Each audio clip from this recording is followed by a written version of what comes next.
The story begins with a violent explosion on a cliff, and as the dust begins to settle, a man approaches, striking downward with a powerful blow. The other man laughs, impressed, asking how it is that his opponent is still able to move despite such a severe injury. Before he added an elaboration that his mental fortitude matches his title of the Phantom Swordsman. He admits that the sword technique his opponent created is impressive, but with a push backward, he adds that the Phantom Swordsman won't be able to use internal energy in his current state. He pushed the injured man with more power before he spoke once more. It is miraculous enough that he is still able to move, and there's no need to continue fighting, as he plans to end it and put his opponent to sleep. Imbuing a purple aura into his blade, the man draws it back and swings forward, sending multiple sword arc made of inner energy of attacks at the Phantom Swordsman. While his opponent is busy deflecting them, the man rushes in, delivering a powerful kick to his gut, causing the Phantom Swordsman to fall to the ground. The man then stabs downward toward his head, but the Phantom Swordsman rolls to the side to avoid it. He quickly counters, delivering a kick that knocks the man's sword from his grasp, sending it flying through the air. The Phantom Swordsman grabs his own blade and thrusts forward, but the man dodges, though the blade still grazes his cheek. The Phantom Swordsman follows up with a left hook to the man's face, knocking him to the ground. The man, now lying on the floor, insists that he won't let his opponent win. He imbues inner energy into his hands and releases an aura wave, despite being unarmed. To his surprise, he finds that the Phantom Swordsman is no longer there, leaving him to wonder where he has gone. As he looks up, horror spreads across his face, just in time to see the Phantom Swordsman descending from the air. In a single swift motion, the Phantom Swordsman cuts him down the middle. The scene shifts to another man, sighing in relief. He asks the Phantom Swordsman if he has killed the old demon head, to which the Phantom Swordsman confirms. With the old demon head gone, the bloodbath, the Shangxi massacre, will finally come to an end.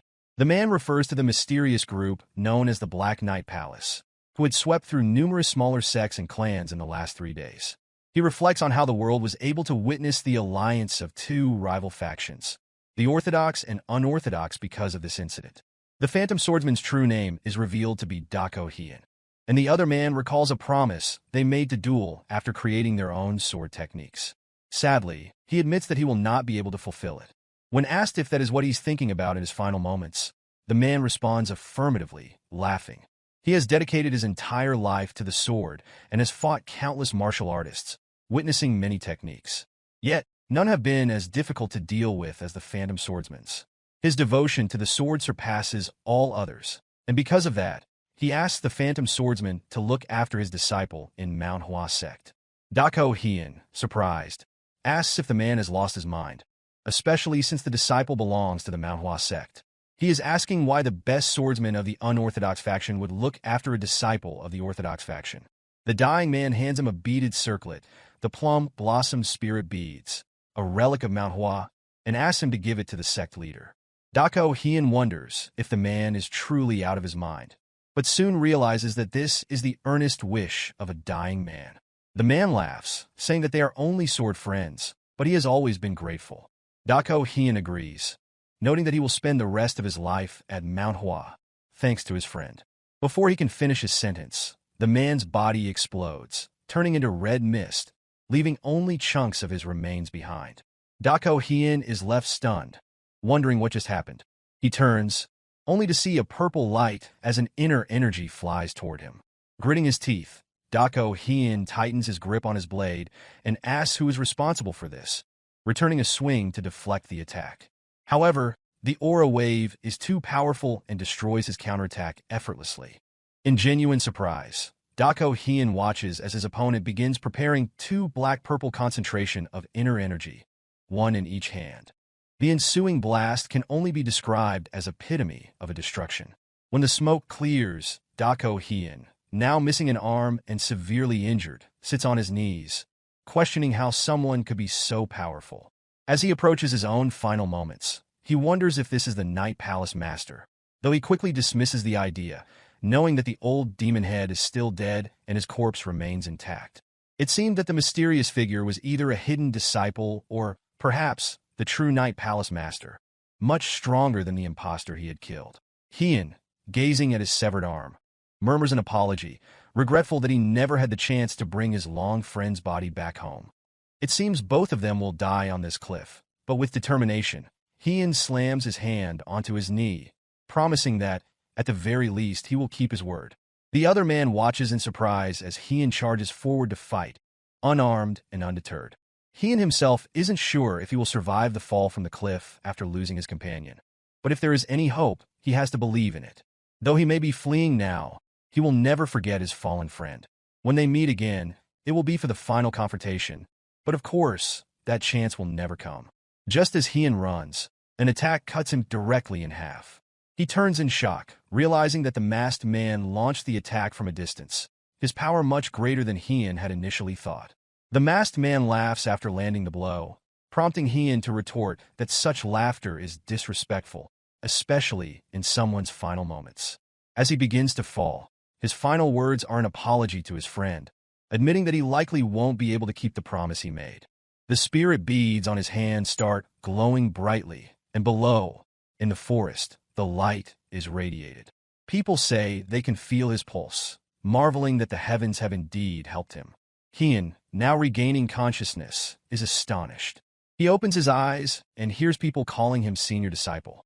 One of the men yells for an elder, who rushes to Hyun's side, calling him Mu Hoi, praising him for surviving. Hyun, confused, recognizes the elder as the Manhwa Sect's elder, Baek Jin, but wonders why the man keeps calling him Mu Hoi. After all, Mu Hoi is the senior disciple of Manhwa's second-generation disciples and his own friend, Hyunjo's disciple. Hyun wonders if the elder has lost his mind. The elder tells him not to speak as his wounds haven't fully healed. Hyun begins to realize that he might be forced to live in Manhwa after all. After some time, Dako Hyun begins to leave, and the elder asks if he is going.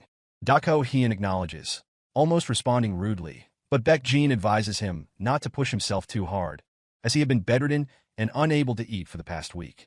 Dako Hyun agrees and steps outside, where the sights of a giant well and a grand temple greet him. He heads toward the garden area, splashing water onto his face, reflecting on the past week.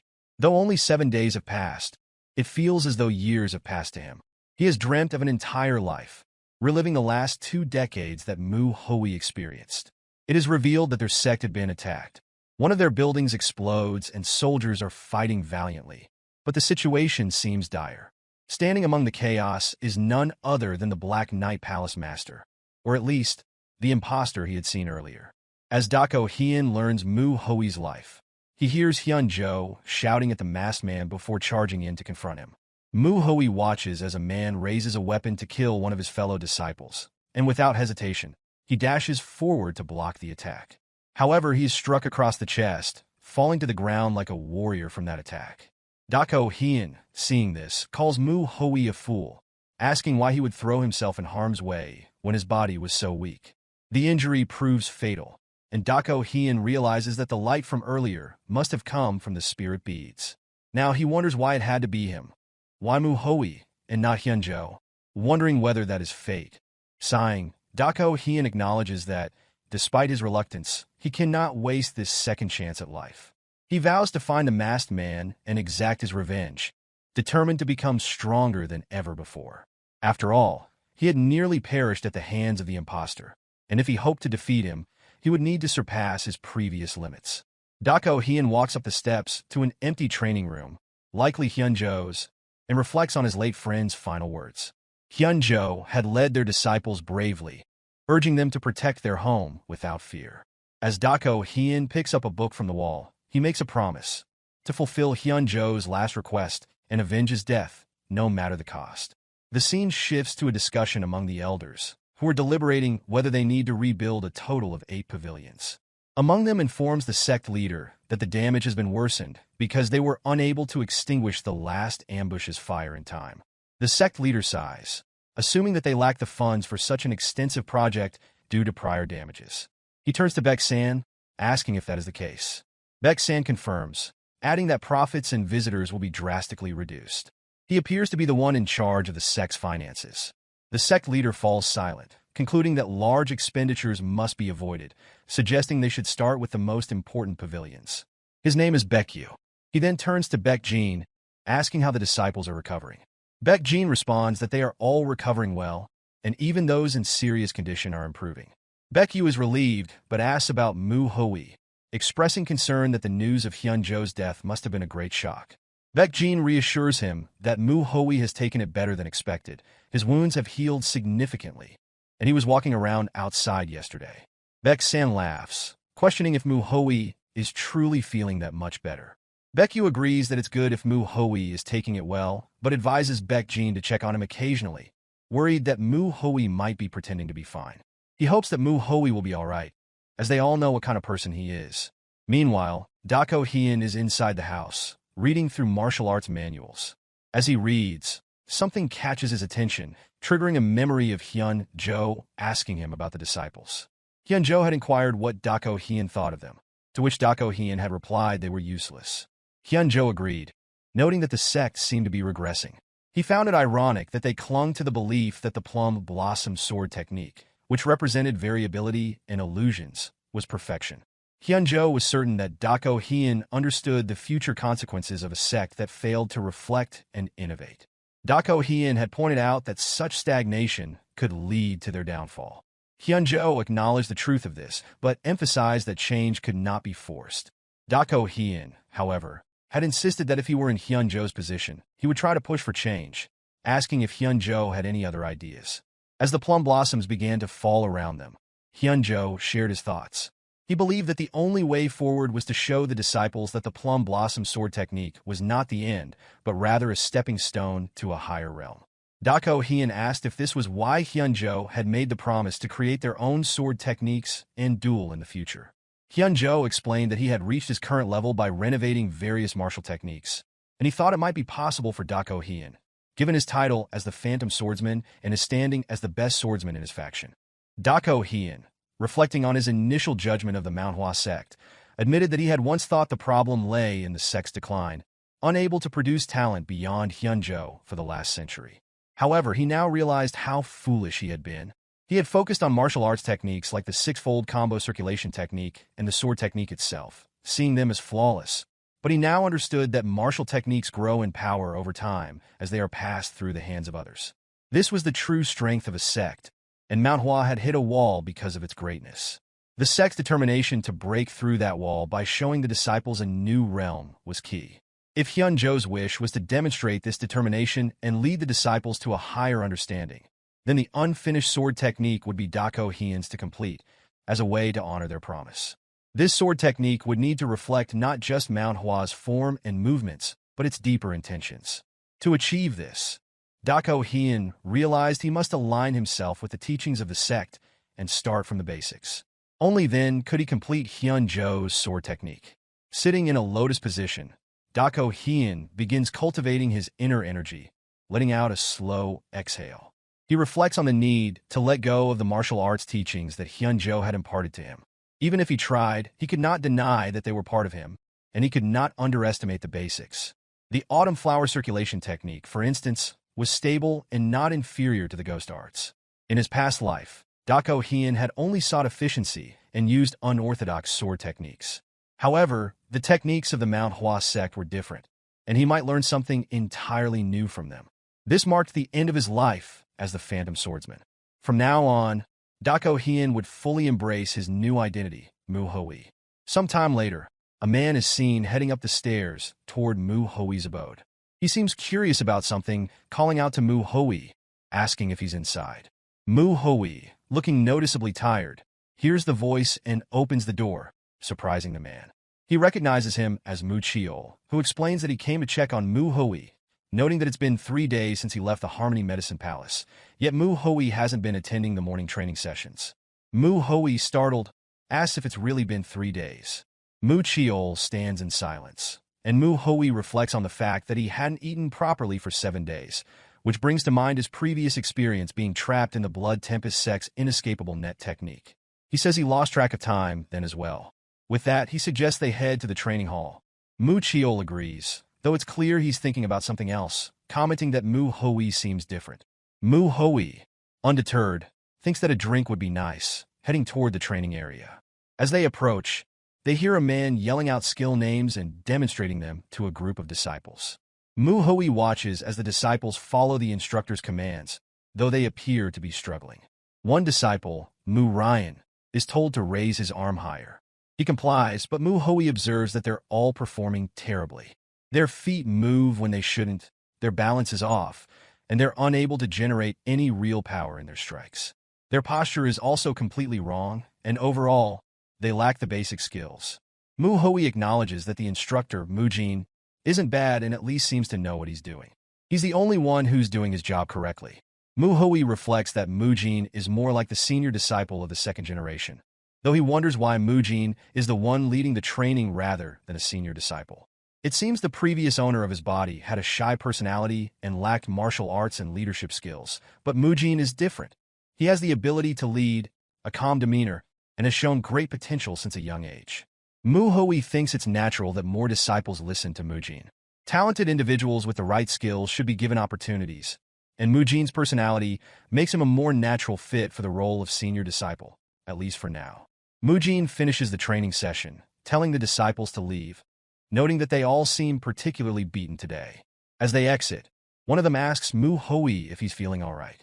Mu Hui replies that he's fine, but another disciple notices that something feels different about him. Mu Jin then steps down, apologizing for not properly greeting Mu Hui earlier due to the training. Mu Hui tells him it's fine, acknowledging that it must be difficult to handle the responsibilities that should have been his. He then wonders if he's not going to come down the stairs, which might be seen as rude. Mu Jin, however, just expresses gratitude that Mu Hui is letting him take the lead. Mu Hui then declares that from now on, he'll be taking over the responsibilities. Mu Jin looks irritated, and one of the disciples asks if she heard correctly. The others seem unsure, but Mu Chiol thinks to himself, remarking that he's not just being sensitive. Something has definitely changed about Mu Hui. Mu Jin, frustrated, responds that he had given Mu Jin the task because he didn't have confidence that he could carry it out properly. Mu Hui, smiling knowingly, thinks that he had suspected this all along. He then assumes that Mu Jin's ultimate goal is to become the head disciple. It is explained that the head disciple's role is one that carries the potential to succeed the sect leader. With the loss of many first-generation disciples due to the Shangxi massacre, the remaining elders are busy with the reconstruction of the sect. It would be far more efficient to guide the second-generation disciples who represent the future of the sect rather than attempting to change the elders or first-generation disciples.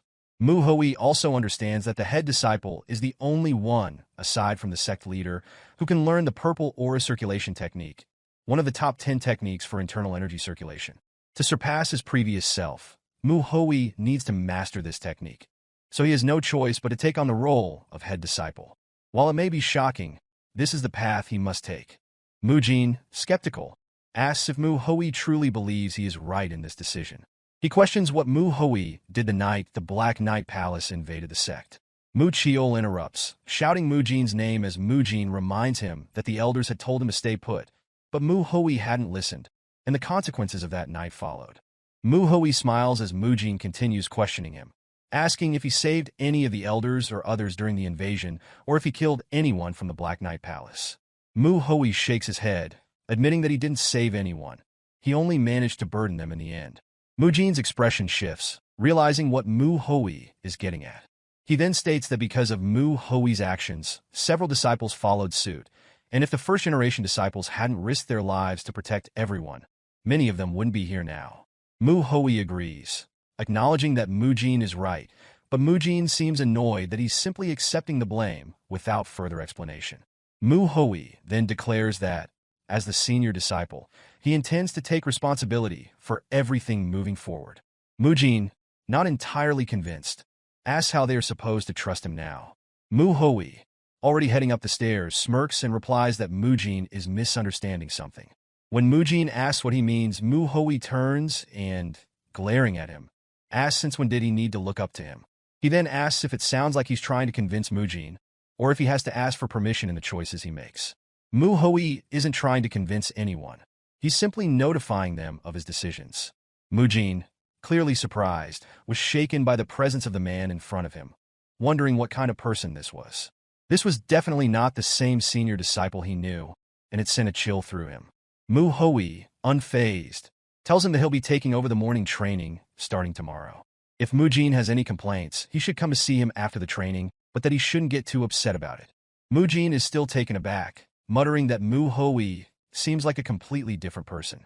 Mu Hoi, still calm, says that people often change when they come back from the brink of death, and it's safe to assume that's what's happened to him.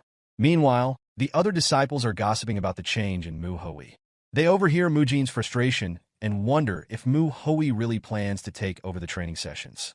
Some disciples begin discussing it amongst themselves, with one saying that they heard the same thing.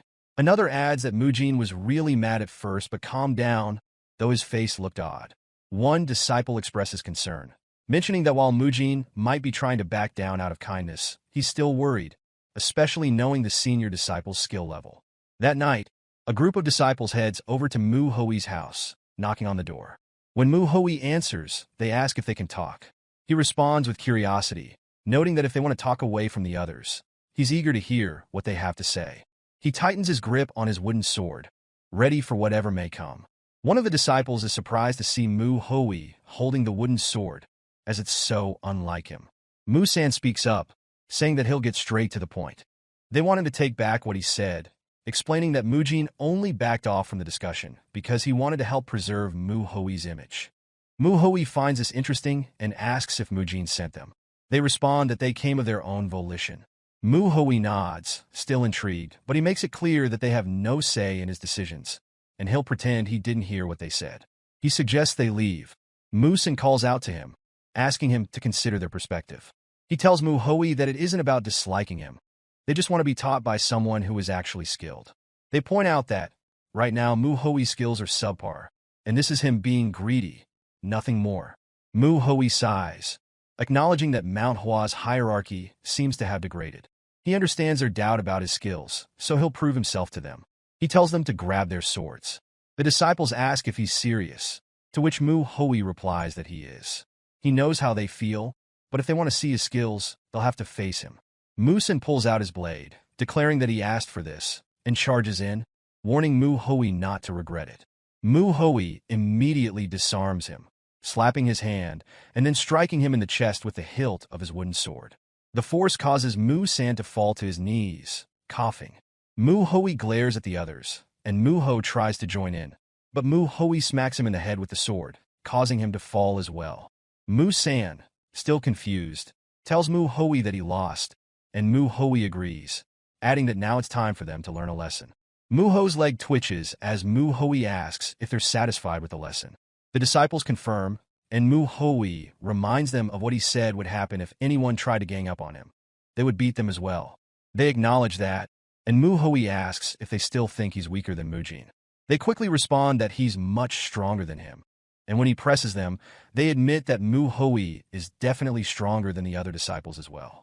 Mu Hoi looked at the disciples, noticing that they seemed to have learned their lesson. He decided to forget about what had happened, acknowledging that everyone made mistakes. With morning training approaching, he told them to go get some rest. They thanked him for his mercy and left, with Mu Ho being carried away. Mu Hoi watched them leave and then called out, asking someone how long they planned to stay hidden. He told them to come out, and it was none other than Mu Chiol, who seemed surprised and asked how Mu Hoi knew he was there. Mu Hoi found it amusing that Mu Chiol had tried to hide, given how large he was, and asked him what he wanted. Mu Chiol explained that he had just seen Mu-san and Mu Ho head in this direction. Mu Hoi was curious and asked who they were, to which Mu Chiol replied that he had followed them just in case, not expecting Mu Hoi to win against them. He added that he didn't think he could defeat them. Mu Chiol then asked if Mu Hoi had been hiding his true skills all this time. Mu Hoi reflected on his observations of the second-generation disciples, noting two types: those who kept their distance while still respecting him, and those who secretly looked down on him. Mu Chiol didn't belong to either group, as he had often helped Mu Hoi, despite his blunt and indifferent personality. Mu Hoi thought it had to be because Mu Chiol was worried about him. When he was younger, Mu Hoi hadn't understood this, but now he realized that Mu Chiol's actions were driven by concern. Mu Chiol had been worried that Mu Hoi might be gravely injured by Mu-san and Mu Ho, which was why he had followed them to ensure he would be all right. Mu Hoi decided to make an excuse and said that he wasn't hiding his skills, but had simply reached a new realm of understanding. Mu Chiol, seemingly convinced, asked what he meant. Mu Hui replied that he would explain it during the morning training and suggested Mu Chiol return for now, since it was still a bit early. Mu Chiol agreed and watched Mu Hui head back into his house. As Mu Chiol walked away, he thought about what Mu Hui had said, realizing that the move Mu Hui had used was the six-fold combo sword technique, a beginner-level technique. However, it had been executed in a way he had never seen before, with such beauty and precision that it made him wonder what Mu Hui had truly learned. Mu Chiol, who had always believed Mu Hui was weak, found himself amazed at how much Mu Hui had changed. For the first time, he felt a genuine excitement about morning training. Mu Hui, reflecting on the excuse he had made up on the spot, wondered how he was going to explain himself further. Meanwhile, Mu Ryan asked Mu San and Mu Ho if they really had gotten beaten so easily. They both affirmed, noting that Mu Hui wasn't the same senior disciple they once knew. He had become a different person. Mu San advised caution, explaining that they couldn't act rashly. Mu Ho, still in disbelief, hoped that Mu Hui wouldn't turn against them. Mu Ryan dismissed their concerns, saying they were just talking nonsense, and suggested they prepare for morning training. Mu San, carrying Mu Ho once again, reminded them that they would likely face the consequences if they disrespected the senior disciple. As they walked by, Mu Jin, curious about their condition, asked Mu Ryan if something had happened since they both looked terrible and were limping. Mu Ryan downplayed it, saying it was just about Mu Hui leading the morning training. After a brief explanation, Mu Jin expressed that he understood, but he would have to scold them later. Mu Ryan was puzzled, asking why, and Mu Jin explained that, while he understood that the senior disciple was standing up for himself, it wouldn't be beneficial to act behind his back. He was ashamed of their actions. Mu Ryan, surprised that Mu Jin wasn't taking it well, explained that they were just worried about him. Mu Jin, however, assured him that he understood their concern and would handle it himself. He told them not to worry about it. As they approached the training grounds, Mu Jin's thoughts wandered. He couldn't understand how someone could change so much overnight. He speculated that Mu Hui had been hiding his skills, but it was still hard to believe that he could have injured Mu San and Mu Ho. Perhaps Mu Chiol had helped him, but Mu Jin knew that the truth would soon be revealed. He would be able to tell if Mu Hui was bluffing or not by how he led the training. Mu Hui, now in front of the disciples, began the morning session. He observed that they were all weak and explained that while there were many reasons someone could be strong, there was only one reason for weakness: a lack of the basics. Therefore, starting from that moment, they would focus exclusively on the six-fold combo sword technique during their morning training. The disciples were all taken aback as Mu Hui spoke, assuring them that he knew they were eager to quickly move past the basics and advance to higher-level techniques. Before he could continue, Mu Ryan interrupted, questioning what was wrong with that. Mu Hui, stunned by the interruption, couldn't believe it, and even Mu Chiol and Mu Jin turned around in confusion. Mu Ryan persisted, asking what the problem was with wanting to learn faster, and took it upon himself to suggest that if the others couldn't manage, he would. Mu San, realizing how foolish this was, shook his head. Mu Ryan laughed, dismissing the sect's renown as a joke, calling it a mess. Mu Hui responded, stating that if Mu Ryan had any complaints, he should come up and address him himself. One of the female disciples was surprised, and so was Mu Jin, who began to wonder what the hell Mu Ryan was thinking as he made his way toward Mu Hui. Mu Ryan smirked, explaining that he understood Mu Hui's point, but he wasn't sure if it was a good idea to leave the training in his hands, especially if mastering the six-fold combo sword technique was as important as Mu Hui had claimed. Mu Hui cut him off, unimpressed, pointing out that Mu Ryan's martial arts were lacking. However, since no one else was willing to step up, he would be the one to prove himself. He asked if that was what Mu Ryan was trying to get at. Mu Ryan was silent for a moment before Mu Hui added that he hadn't expected everyone to accept him from the start. He then ordered the disciples to pay attention. From now on, he would not take a single step and would use only the six-fold combo sword technique to block Mu Ryan's attacks. If Mu Ryan's wooden sword touched him, or if he took a step back, Mu Ryan would win. And if Mu Ryan succeeded, Mu Hui would take back his statement about teaching the six-fold combo sword technique and leading the morning training. He locked eyes with Mu Jin as he spoke. Mu Ryan laughed, mocking Mu Hui's confidence, asking if Mu Hui thought his victory over Mu San meant something. Mu Hui didn't respond directly, instead saying that he wasn't sure what Mu Ryan meant, though it did seem like Mu San and Mu Ho had sustained some serious injuries. Mu Ryan jokingly added that Mu Hui shouldn't hate him too much if he ended up losing in front of all the disciples. Mu Hui, serious, replied that he hoped Mu Ryan wouldn't cross that line. With that, Mu Ryan charged, aiming to strike. Mu Hui raised his sword, easily blocking the first attack. Mu Ryan followed with a swift attack from the side, which Mu Hui blocked in turn. Mu Ryan then attempted a feint, but it was no more successful. Every move Mu Ryan made was swiftly blocked by Mu Hui, leaving the other disciples in stunned silence. As Mu Ryan became more desperate, he began thrusting forward rapidly, trying to land a hit. One of the female disciples recognized the movement as the concentrated wind sword, a technique known for its speed. Mu Chiol explained that it was the technique Mu Ryan excelled at, and he had even become faster since the last time Mu Chiol saw him use it. Despite the rapid flurry of strikes, Mu Hui blocked every single one with ease. Mu Ryan was clearly frustrated, and Mu Hui commented that he needed to use more strength in his shoulders when facing him, as he was stronger than the other second-generation disciples. However, Mu Hui also implied that Mu Ryan's skills were still lacking. Mu Ryan, feeling the pressure, began to worry about how to proceed, as he could feel everyone's eyes on him. The disciples murmured among themselves, impressed by Mu Hui's performance. They couldn't believe how much stronger he was than they had initially thought.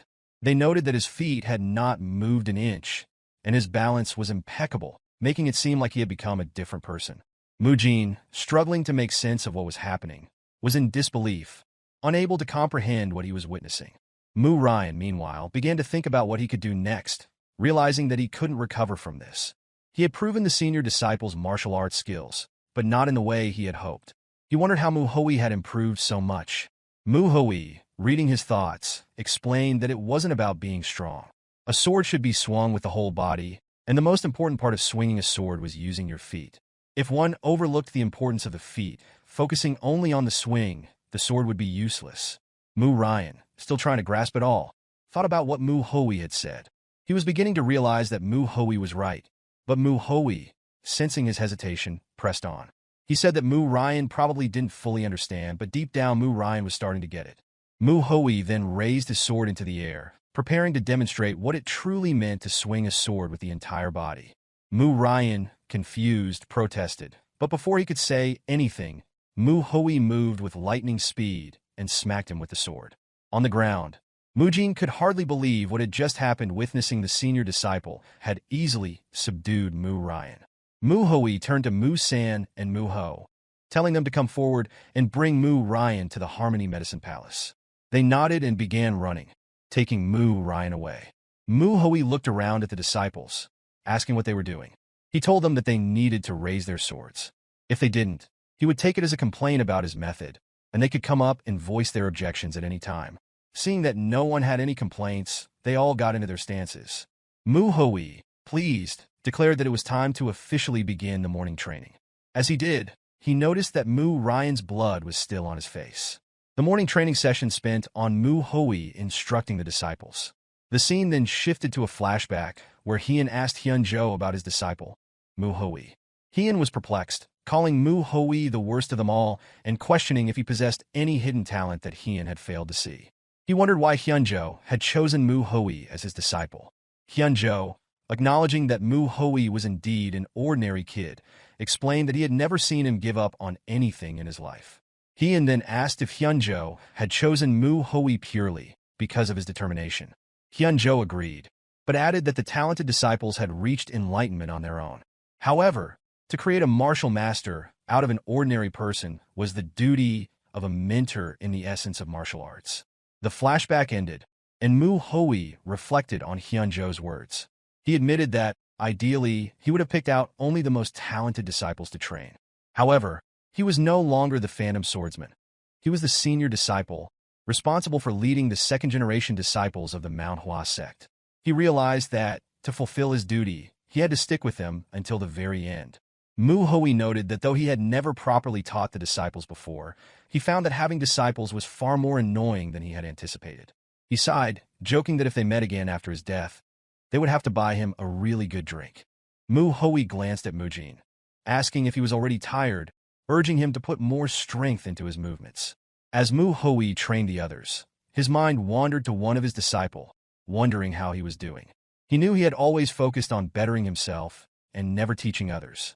He couldn't help but wonder if his disciple was even eating properly, but at least he was confident that his disciple wasn't losing any fights.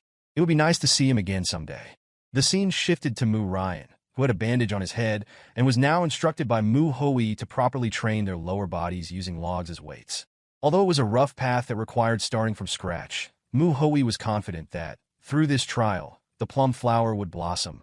Its scent strong and deep, impossible for anyone to replicate. He too had a long way to go, but his first step in changing the sect was to raise his martial realm. One of the most important aspects of this was sharpening his senses. As the sharper his senses became, the easier it would be to notice small changes in his surroundings, which would naturally improve his martial arts training. Though he hadn't felt much when he first opened his eyes, he could now sense that someone had been watching him. It didn't feel threatening, more like someone was observing him out of curiosity. While he couldn't pinpoint who it was just yet, he was certain that, soon enough, he would be able to tell who they were and where they were. Mu Hoi continued walking through the Crimson Forest, thinking about his path forward, and made his way to a pavilion. He entered the building, where a man named Hyun Gak greeted him, wondering who had come in. Upon seeing Mu Hoi, Hyun Gak asked what he needed. Mu Hoi respectfully greeted Hyun Gak and explained that he had hoped to study the secret techniques. Hyun Gak found this curious, but warned him that his injuries couldn't have fully healed, so he shouldn't overexert himself. Mu Hoi agreed, acknowledging his caution. Hyun Gak then mentioned that he had heard Mu Hoi's disciple had been rather rude to him. Mu Hoi paused, wondering who Hyun Gak was referring to. After thinking for a moment, Mu Hoi recalled that he had beaten 3 different people recently, but it didn't matter who it was. Hyun Gak apologized, saying it seemed like Mu-san had done something to deserve the beating. He also added that, in his time, Mu-san would have faced even harsher consequences, and he was sorry he hadn't taught him better. Mu Hoi reassured Hyun Gak, saying it wasn't a big deal. He had just done what he was supposed to as the senior disciple, and Hyun Gak didn't need to worry about it. Hyun Gak was confused, asking if Mu Hoi had just referred to himself as the senior disciple. He was taken aback and wondered aloud if Mu Hoi's eyes had always been as sharp as they were now. Mu Hoi wondered why Hyun Gak was staring at him so intently, questioning whether he had changed his mind about being upset over the way he had beaten his disciple. Hyun Gak, however, simply remarked that Mu Hoi's eyes were full of determination, noting that it was good to see him taking his role as senior disciple seriously and looking after his martial brothers. He assured Mu Hoi that he didn't mean to keep him there, and that Mu Hoi was free to go on his way. Hyun Gak then began thinking to himself, reflecting on how Mu Hoi had lost his master and been left alone, but had managed to pull himself together. Hyun Gak felt proud to see Mu Hoi picking himself up again, filled with determination. He hoped that Hyun Jo could see it from wherever he was. Meanwhile, Mu Hoi gathered several scrolls and books, placing them on a table to begin reading. As he flipped through each one, he contemplated what the first step in changing the sect should be. The first step, he decided, was to raise his own martial realm. A question lingered: the definition of martial realm. Some might assume it refers to the strength of one's martial arts, but Mu Hoi explained that this was incorrect. Life and death in the martial world were not determined solely by the strength of one's techniques. No one would fight recklessly when the stakes were life and death. What truly mattered was the ability to utilize the martial arts one had learned, combined with quick, precise judgment and the physical capabilities to back it up. For this reason, a martial realm wasn't just about martial arts.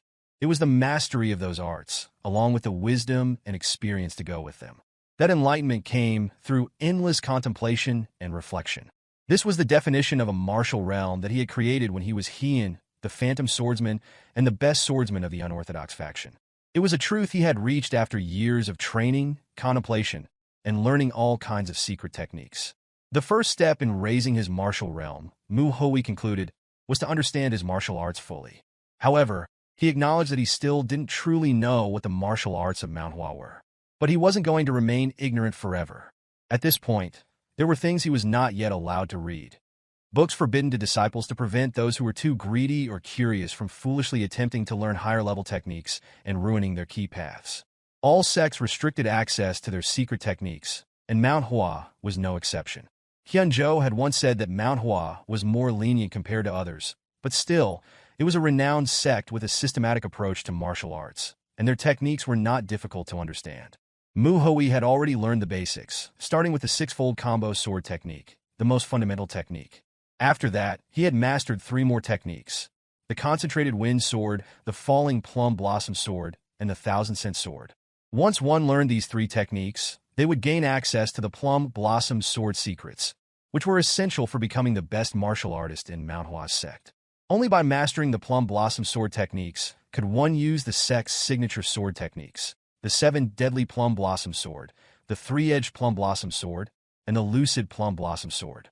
These skills were the foundation of Manhwa's reputation as one of the 3 most renowned swordsmanship sections. It was said that the best swordsman of Manhwa had mastered more than one of the 3 plum blossom swords.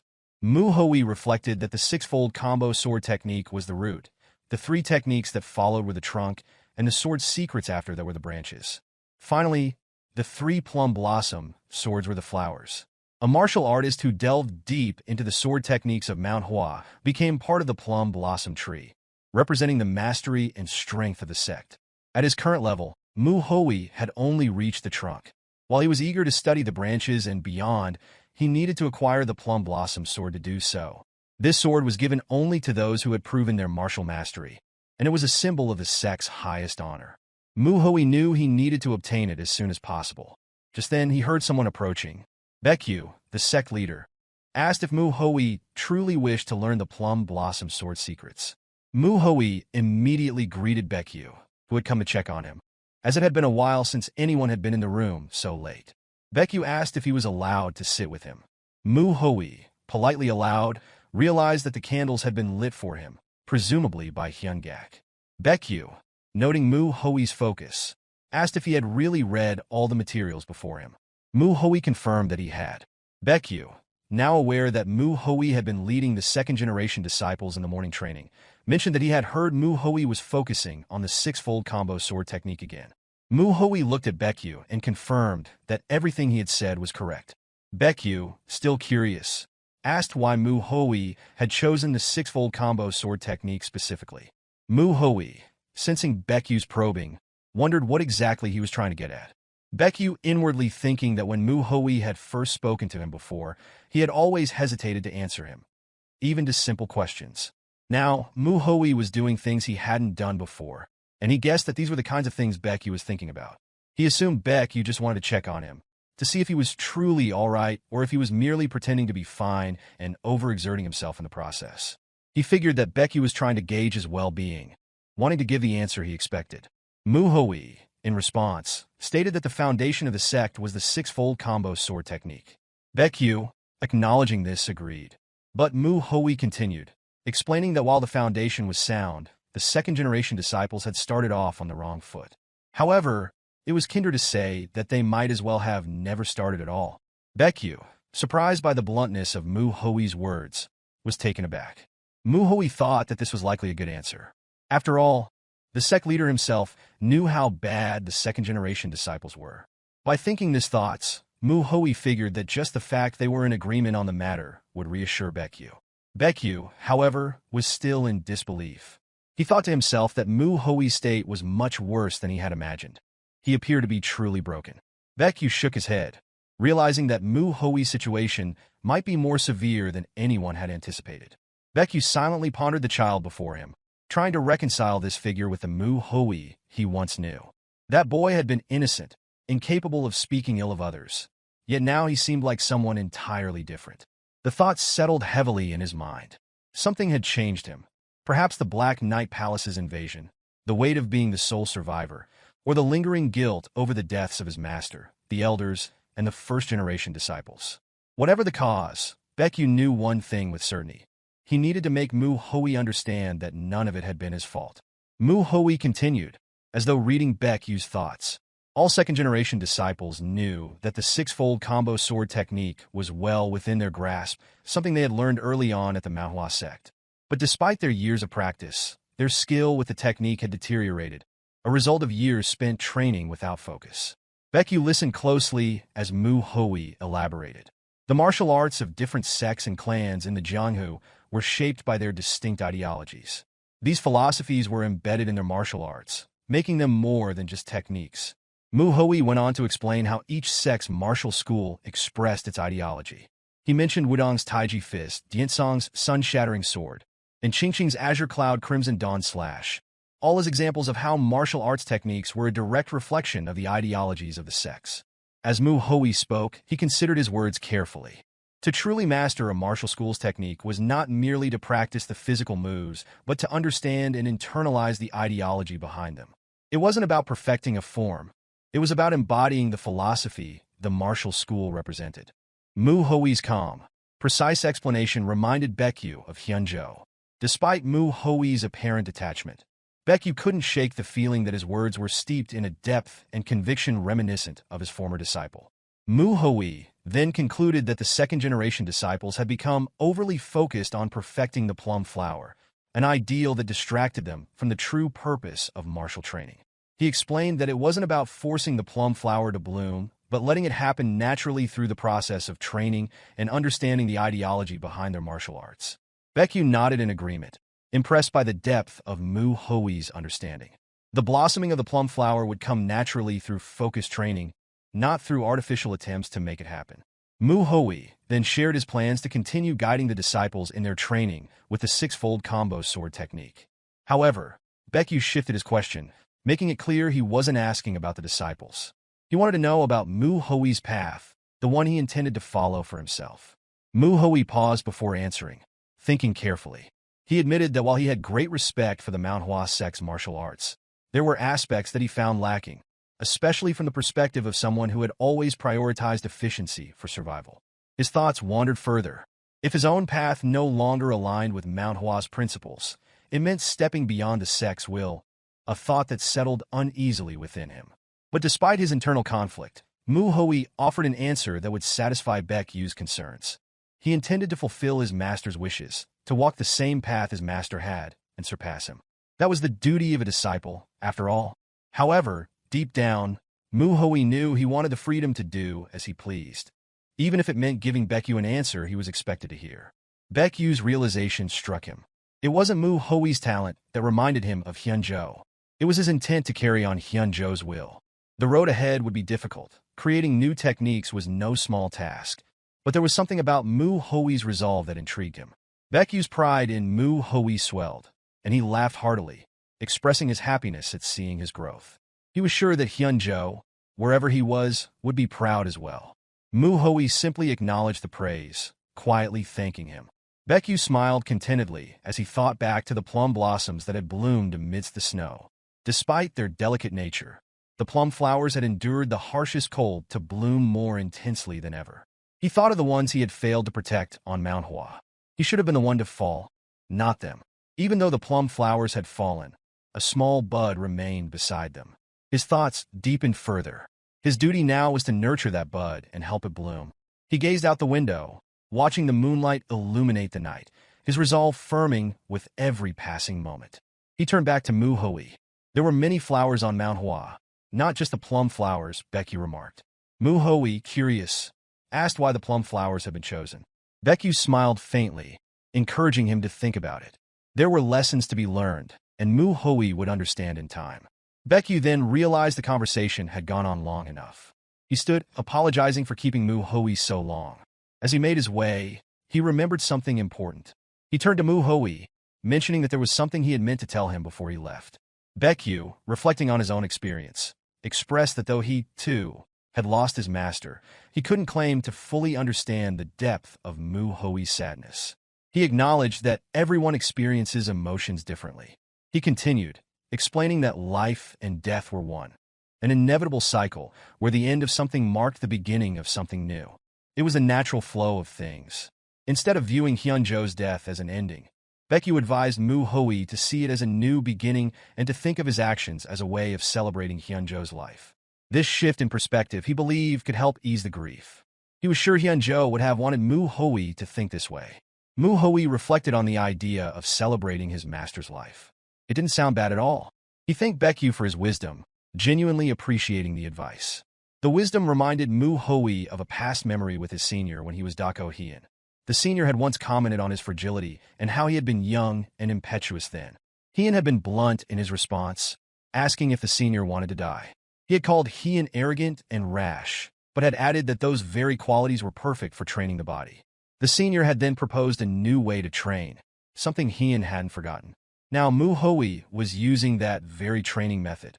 Tying 3 massive logs together, he lifted them using his legs, holding onto a tree branch as he lifted his leg high to train his lower body. The less trained the body, the more effective this method was. Mu Hui thought back to the eccentric old man, the Iron Mountain Fist King. The training method was certainly a brute force approach, but it worked. He hadn't expected that connection to come in handy like this. As Mu Hui lost himself in thought, a female disciple approached him, calling out to him. It wasn't the time to be training, she said. Mu Hui was briefly confused, unsure of what she meant. Brimming with excitements, she explained that the sect leader had ordered him to make a trip down the mountain. The morning had been spent discussing the concerns surrounding the third-generation disciples, and it was already late, so they had to prepare immediately. One of the elders spoke up, noting that they should have taken in third-generation disciples by now, but the Shanxi massacre had delayed their efforts.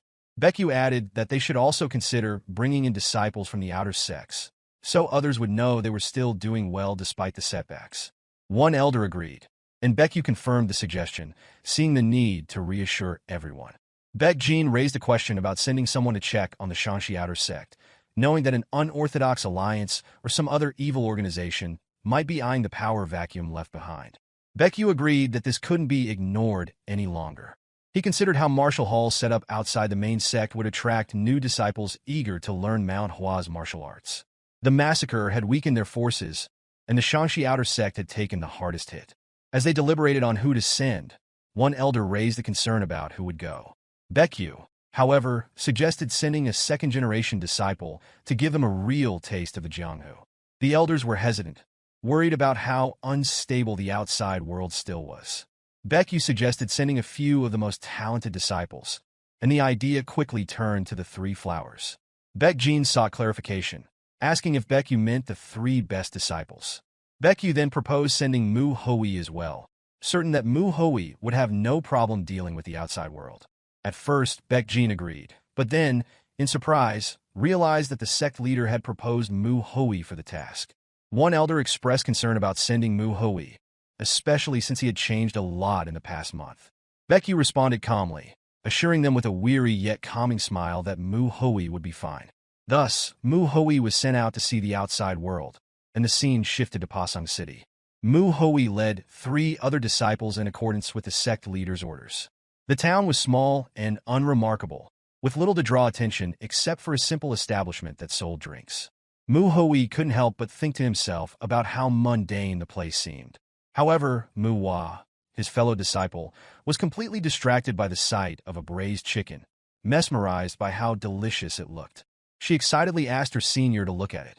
Mu Jin, ever the voice of reason, reminded her that they were wearing the Manhwa sect's uniform and needed to behave accordingly. Mu Hua acknowledged him, but her attention quickly shifted to the scent of lamb meat a few steps away. Mu Jin had to call her out again. Mu Hua, still distracted by the smell of the food, insisted that they look at it, her hunger apparent. Mu Hui noticed her distraction, but before he could comment, Mu Hua bumped into a thug on the street. Surprised, Mu Hua turned to face the man she had bumped into. The thug stared back at her, and the 4 disciples stood there awkwardly, with Mu Hua still startled by the encounter. Mu Jin immediately urged her to apologize, but before he could finish his words, Mu Hui raised a hand to stop him. The thug, sizing them up, asked if they were second-generation disciples of the Manhwa sect. He remarked that it must have been their first time in the Jianghu and wondered if Manhwa sect didn't know how to ask for forgiveness. Mu Hua, still confused, wondered aloud about the thug's words. He went on to say that she should be the one to apologize as she had bumped into him first. The thugs pressed the issue, making it clear they believed Mu Hua was at fault. Mu Hui, assessing the situation, realized the thugs must be from some criminal organization, given their appearance. He thought that they had likely taken advantage of the power vacuum left by the Shanxi outer sect. Despite the setback from the massacre, Mu Hui felt that Manhua was not so weak as to allow lowlifes like them to push them around. It was clear that someone influential was backing these thugs. Mu Hui didn't know who, but he wasn't concerned with that. His focus shifted to how this situation would be a valuable experience for the younger disciples. Meanwhile, the thug in the green robe seemed to be fixated on Mu Hua's chest, his gaze unwavering as she continued to argue with his companion. Without warning, Hui drew his sword and pointed it at the thug's eyes, asking where he thought he was looking. This caught the thug off guard, and Manhwa was startled by the sudden tension. Hui explained that he had known from the beginning that the thug was the one who had bumped into her, and he had been waiting to see how the situation would unfold. He had seen the thug's arrogance and was now certain that the thug had crossed the line. He warned them that they had just started a fight with the Manhwa Sect. Hui conveyed an understanding of how the Jianghu underworld perceived the Manhwa Sect. The thug's mind raced in response. It was clear that their origins had been uncovered. A silent curse formed in his thoughts as he struggled to comprehend how this realization had come about. Regardless of the method, action was necessary. With urgency, he acknowledged the mistake and sought to rectify it, offering an apology, but Hui rejected the apology, unwilling to accept anything from such scum. With a cold, commanding tone, he told them to leave immediately if they didn't want to risk one of them losing an eye. The thugs, fearing that Hui would follow through with his threat, fled in haste. Manhwa, still rattled, apologized to Hui, but he reassured her, telling her that the thug was in the wrong, not her. Chiol remarked that those from the underworld must be far worse than they had imagined. Hui, sensing the tension, suggested that they find an inn and get something to eat first. This idea brought joy to Manhwa, whose attention was immediately drawn to the food she spotted. On the other hand, Jin remained deep in thought. Jin reflected on the situation. They had been the ones who had picked the fight, yet he had rushed to tell Manhwa to apologize without even realizing that. He had been focused on being careful with their behavior, considering they were representing the Manhwa Sect. But he had failed to recognize the need to address those who had dared to look down on the sect. As Jin pondered, he realized that Hui had already understood the situation. His senior was aware of his surroundings at all times and had reacted as though he was used to handling such things. Jin, now steeling himself, thought that he would never allow anyone to look down on Manhwa Sect again. Meanwhile, Hui regretted not dealing with the thugs more directly, by simply killing them in that moment. But his focus remained on the task at hand. Soon, they arrived at an inn, seated themselves, and prepared to order. When they were done, a mountain of bowls was piled up on the table. Hui, looking at the pile of bowls, teased them, wondering if they had been lazing around with their training since it seemed like she was eating less than usual. Manhwa, quick to defend herself, assured him that she wasn't slacking off. Chiol chimed in, suggesting that Hui simply ate more now. Right after, Manhwa expressed her frustration. It would have been much easier if the sect leader had been more specific with their mission or goal. His instructions had been too vague, leaving them uncertain about what to do next. Hui tried to offer some direction. He spoke if anything noteworthy had happened during the day. Manhwa, still thinking, racked her brain, trying to recall anything important. Some people had picked a fight with them. They had reserved rooms, and then they had eaten. Her thoughts finally led her to the underworld. It clicked in her mind, and she realized the significance of the encounter. Hui then clarified their situation. The sect leader had given them his full trust to make their own decisions. He was considering teaching a lesson to those from the underworld, though he stopped short of saying it outright, instead suggesting they deal with them. He turned to his fellow disciples, asking what they wanted to do. That night, the 3 second-generation disciples decided that their first course of action would be to gather information. Hui, donning a cloak, moved through the night, keeping to the shadows as he witnessed a group of random thugs harassing a young woman. In the dark alleyway, the man from the underworlds placed his arm on the woman, trying to convince her that they were the only ones who asked so little.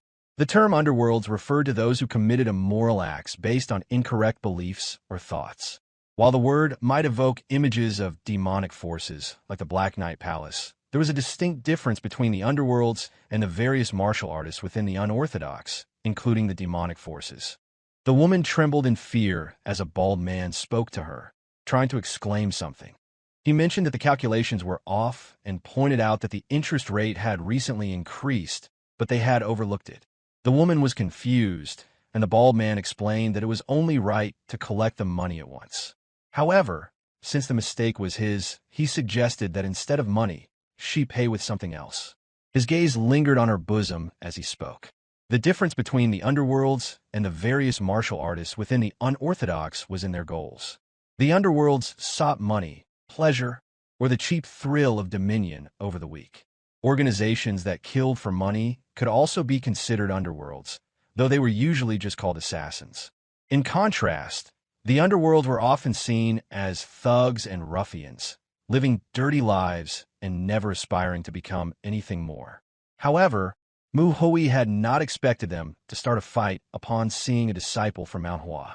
He joined the conversation, calling the man either arrogant or ignorant, though he couldn't fully comprehend their behavior. The thugs turned to him and asked who he was. They complained about being told to stand watch by the bastard Yungbong, who was nowhere to be found. They assumed Yungbong had grown impatient and wandered off like a bum. Hui demanded to know who they thought they were to act in such a manner, questioning if they had some backing. The thugs were confused, thinking Hui was looking for a fight. They threatened him, saying that if he didn't want to get messed up, he should just leave. Hui had other intentions, though. He had come to find them for a different reason. The man told Hui to leave, but the bald man kept his arm on the woman's shoulder, suggesting they continue what they had started. Before the bald man could finish his sentence, Hui's knee struck the other man's face, sending him flying backward. The bald man was left dumbfounded. Hui approached the man on the ground and kicked him again, knocking him unconscious. With the bald man now stunned, the woman escaped his grasp. Hui called the bald man a pig, to which the bald man meekly replied with respectful affirmation. Hui noticed that the men had learned some third-rate martial arts and suggested that the bald man approach him with killing intent. At the very least, that would give him a chance to live. He then ordered the man to hand over his wallet.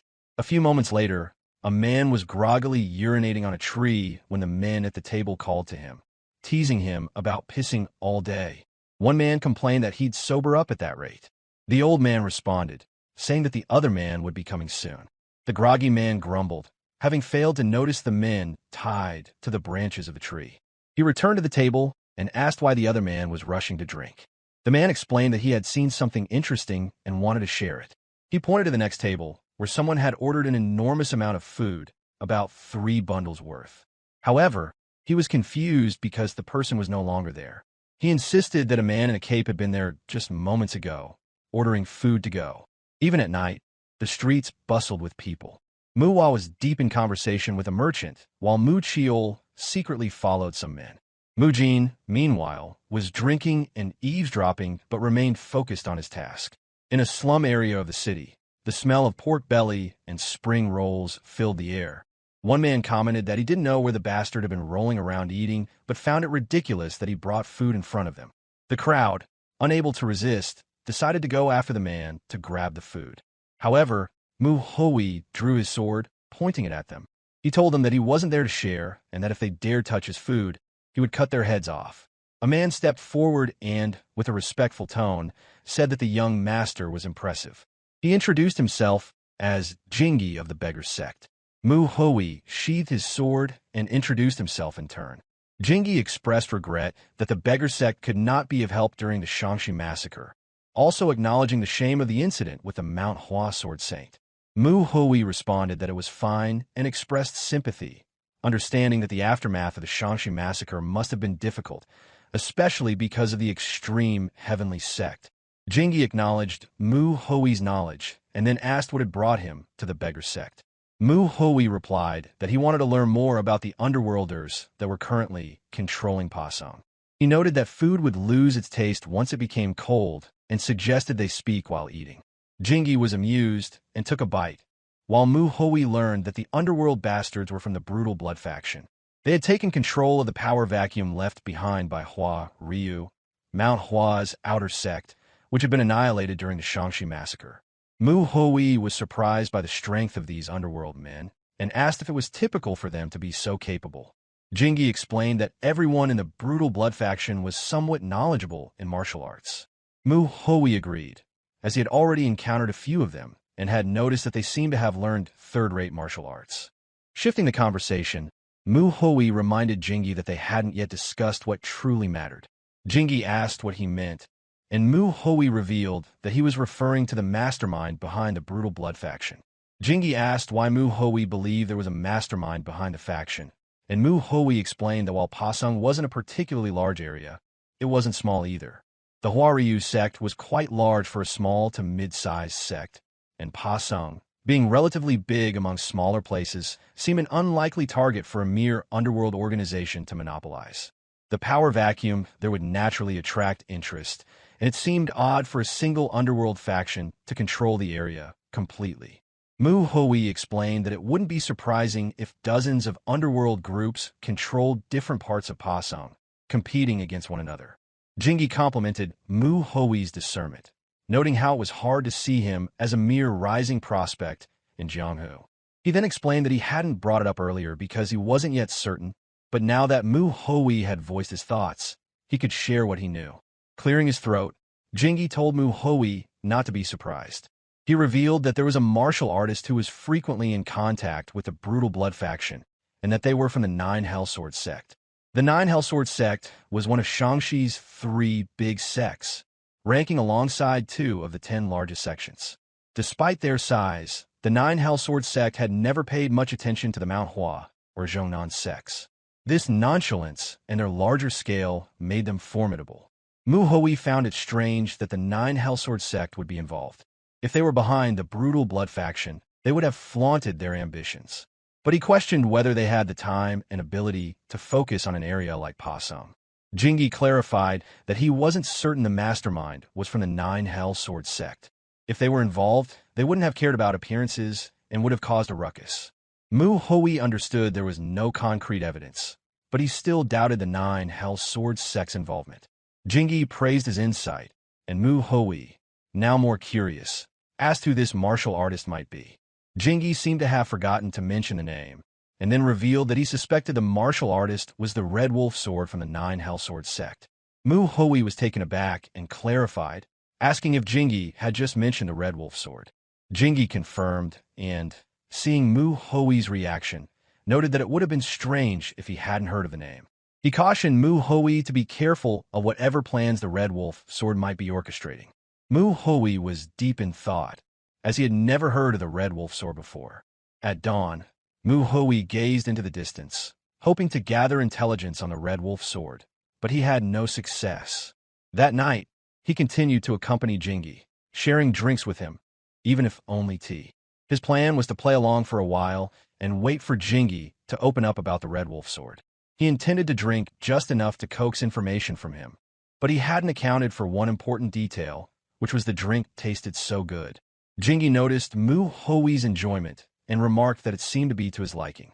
Mu Hui agreed, saying it had been so long since he'd tasted something so fine. Jingi seemed puzzled, as he thought this was Mu Hui's first time in Jianghu. Mu Hui kept drinking, though the beggars knocked themselves out too soon, leaving him unable to drink as much as he wanted. He didn't get the information he sought, but it was fine, since he already had some assumptions about the situation. Even so, he still wondered what choices the underworld men would make. With some time left, Mu Hui decided to enjoy the leftover wine. As night fell, Mu Chiol seemed bothered by a smell, and Mu Hua had an idea that it was alcohol. Mu Hui then spoke up, asking the 3 disciples what they had learned.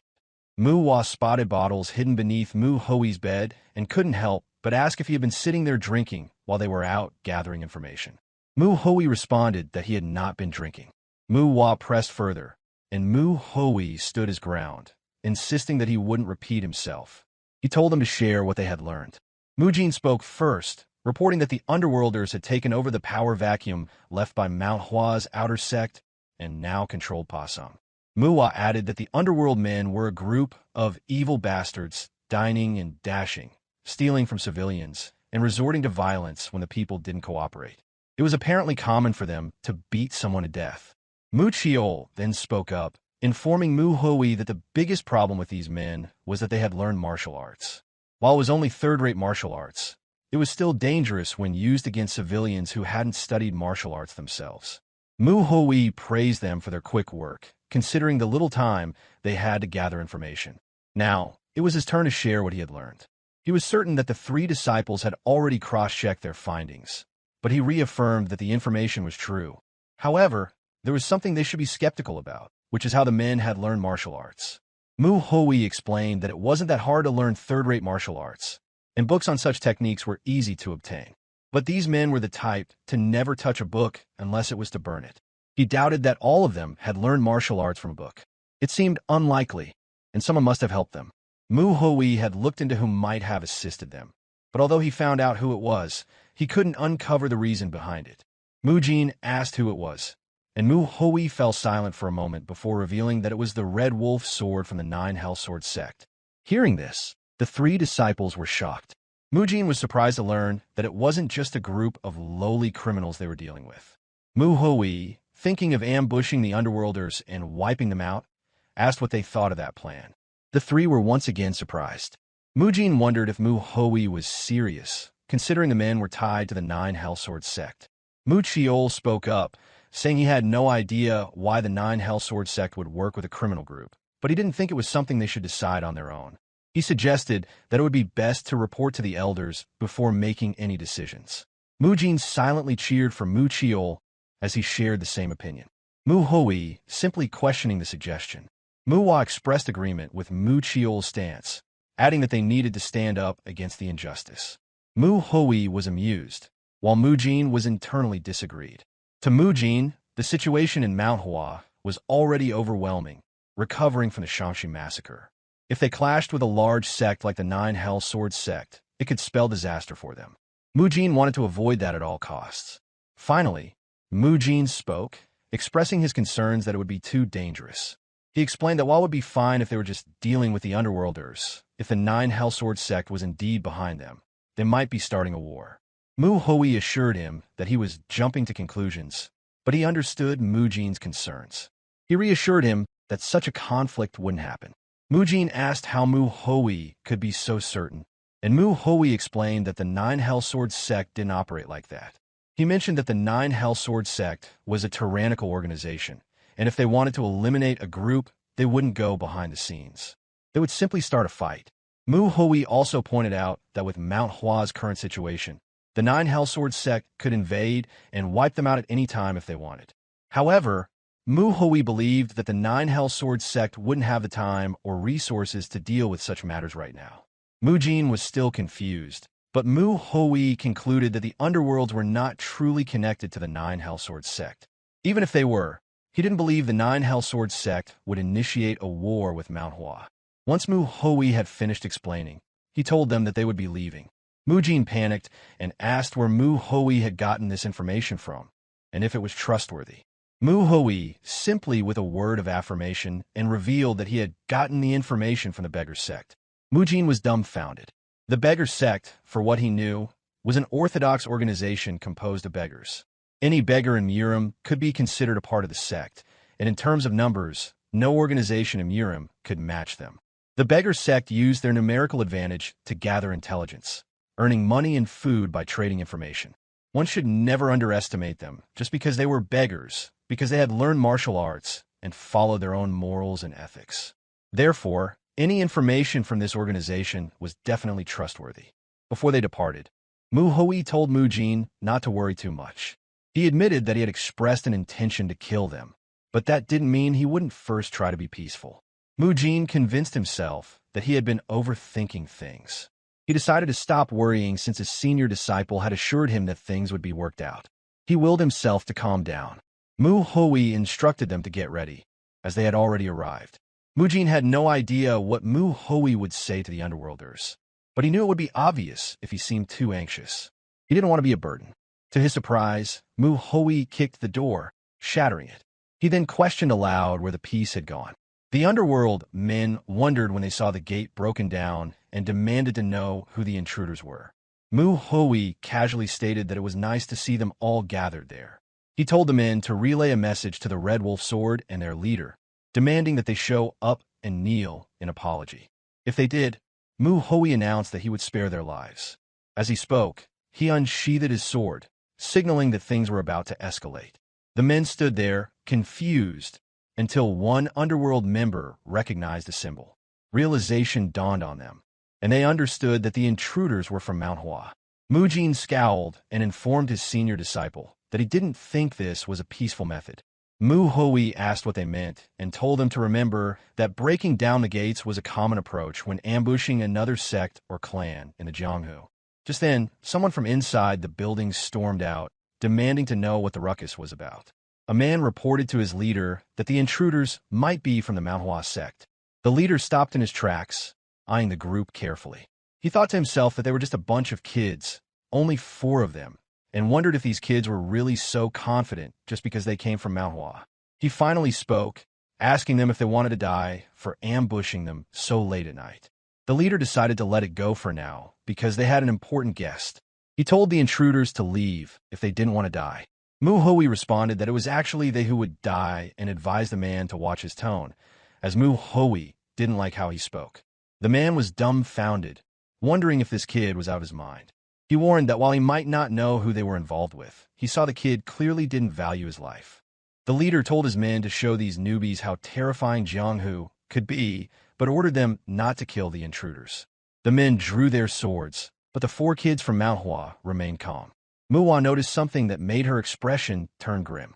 She saw 2 corpses at the back, a man and a woman, both covered in blood. Her anger surged as she moved toward them. The 3 men were surprised by her sudden action.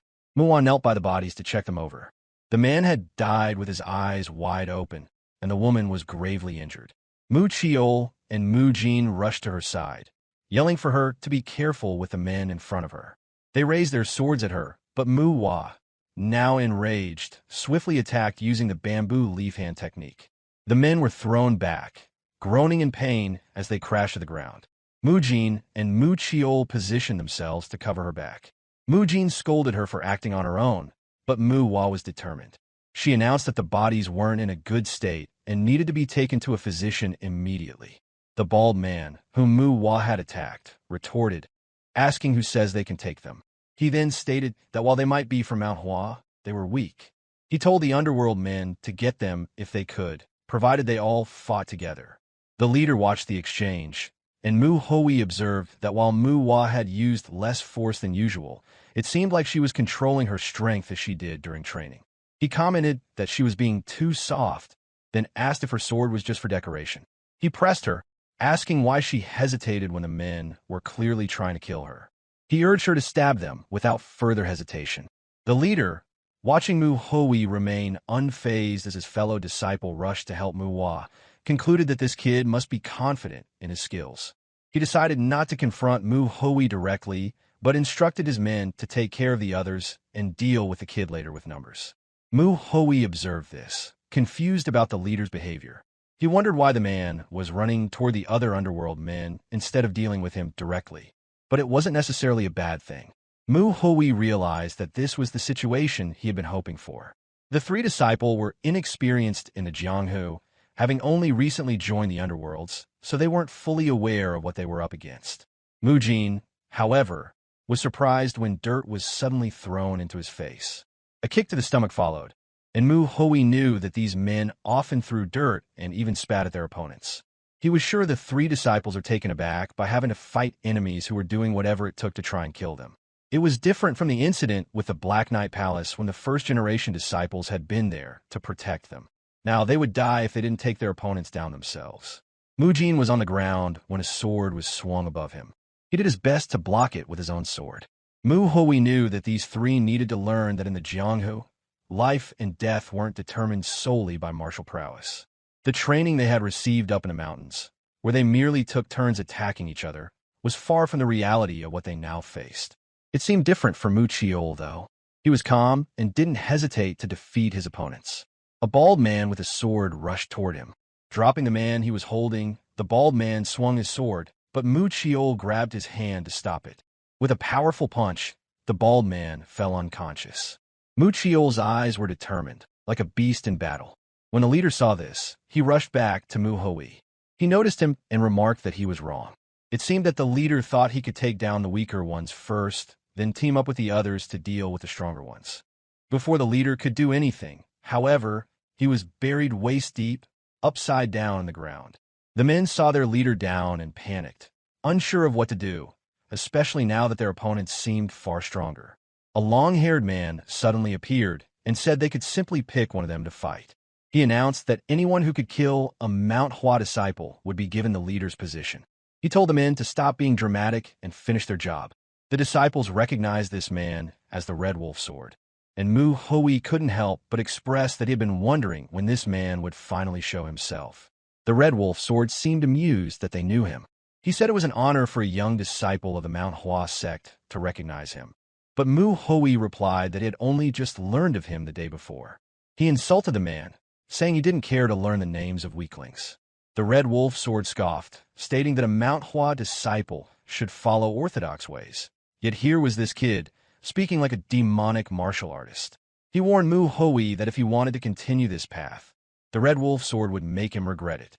The Red Wolf Sword dropped his cup and jumped down from the building, unsheathing his weapon as he prepared for battle. He told Mu Hoi that he would need to give it his all. Mu Hoi simply replied that he wasn't sure if that was necessary and challenged the Red Wolf Sword, asking if he was strong enough to handle it. In an instant, Mu Hoi passed by the Red Wolf Sword, and the man covered his ear, stunned by how quickly Mu Hoi moved.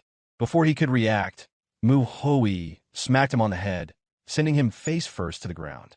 The Red Wolf Sword used the scabbard of his sword to help himself up, then performed a maneuver and landed on his feet. He was surprised by the kid's speed. He realized that he hadn't just missed the movements. On top of that, he hadn't even seen Mu Hoi's feet move. The Red Wolf Sword watched him closely, now wondering why Mu Hoi wasn't using his sword. The Red Wolf Sword refused to believe that a young kid like this could be at a higher level than him. He thought there had to be something more to Mu Hoi, but still, there was no special reason why he wasn't killing the old man. He simply wanted to see his swordsmanship against another martial artist. It had been a month since Mu Hoi had respawned in his new body, and he hadn't missed a single day of training. His research into combining Manhwa's martial arts with his techniques was continued. However, he couldn't prove the results of his work yet, as the disciples weren't strong enough to see the difference, and neither the elders nor the first-generation disciples had time for him. That was why the Red Wolf Sword was valuable to Mu Hoi. The Red Wolf Sword attacked again, but Mu Hoi simply stepped aside to avoid the strike. Then, with open palms, he used the bamboo leaf hand technique. The Red Wolf Sword flew backward, but Mu Hoi wasn't done. He struck the old man with his sword, sending him reeling. The Red Wolf Sword was dumbfounded. He wondered if Mu Hoi had read his movements. After all, for a kid to be at the level where he could follow someone's steps with such subtlety, it had to be due to a huge difference in their levels. The Red Wolf Sword refused to believe it, but after a brief moment, he acknowledged that the kid wasn't just a talented young prospect. He apologized for underestimating him and decided to go all out. He rushed toward Mu Hoi with renewed resolve. Mu Hoi noticed something approaching, as if a large golden mystic beast charged toward him. The three young disciples turned, worried for their senior disciple, looked on with concern as they prepared for what was to come. Mu Hoi gripped his sword and slashed at the beast using the falling plum blossom sword technique. The beast vanished into thin air. He remarked that the red bud sword technique was fierce, but had many gaps, noting that based on Red Wolf Sword's movements, he hadn't even fully mastered it. Red Wolf Sword was surprised that Mu Hoi knew about the red bud sword technique. He asked how Mu Hoi had learned of it, but before he could get an answer, Mu Hoi charged forward. Red Wolf Sword barely saw him coming and was momentarily confused, thinking he had blocked the attack. He initially considered that it might be an illusionary sword attack, but then he doubted that, although perhaps it was the rapid sword technique. In the blink of an eye, Mu Hoi's slash passed through him. He didn't even have time to realize it before his blood began dripping onto the ground. Everyone was stunned. Not only had blood spilled, but Red Wolf Sword's long hair was cut, leaving only bangs on his left side. The attack also had cuts on his cheek and ear. Red Wolf Sword realized that in that brief moment, Mu Hoi had purposely shifted his sword to avoid killing him. He understood that Mu Hoi could have killed him easily, but had chosen not to. This realization made him wonder why Mu Hoi had shown such restraint. He thought back to how Mu Hoi had stayed behind him, never using his sword to strike directly. It was as though Mu Hoi was going easy on him, and he couldn't understand why. Red Wolf Sword, feeling a surge of frustration, acknowledged that Mu Hoi's talent was undeniable.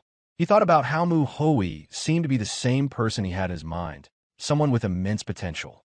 He cursed the meaning of talent, feeling resentful that Mu Hoi was better than him, especially since he had lived at least twice as long as this young man. He cursed Mu Hoi and warned him not to look down on him. He claimed he was a martial artist of the 9 Hellsword Sect and released 3 golden beasts, all of which charged straight for Mu Hoi. Mu Hoi swung his sword, and in a single movement, the beasts vanished. Moments later, Red Wolf Sword was struck by something resembling wind blades. Mu Chiol, watching in awe, recognized the move. Red Wolf Sword bled from several wounds, his body shaking with disbelief. He thought about how he had trained continuously since the kid, not even born, perfecting his martial arts so that his skills would be acknowledged. He questioned how this young man could destroy the results of his decades of effort so easily. He couldn't understand why he couldn't follow Mu Hoi's movements or even cut him.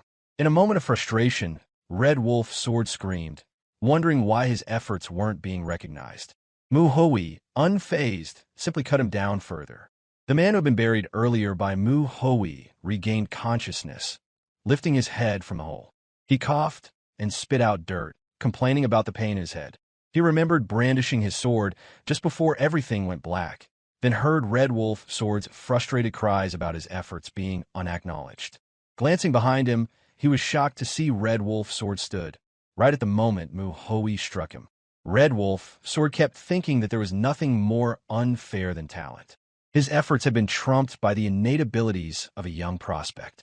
The young man had only trained for a few years at best, yet he had already surpassed him. Even though Red Wolf Sword was on the ground, bleeding from his shoulder, he muttered bitterly about the young prospect and the martial artist from the Nine Hell Sword Sect.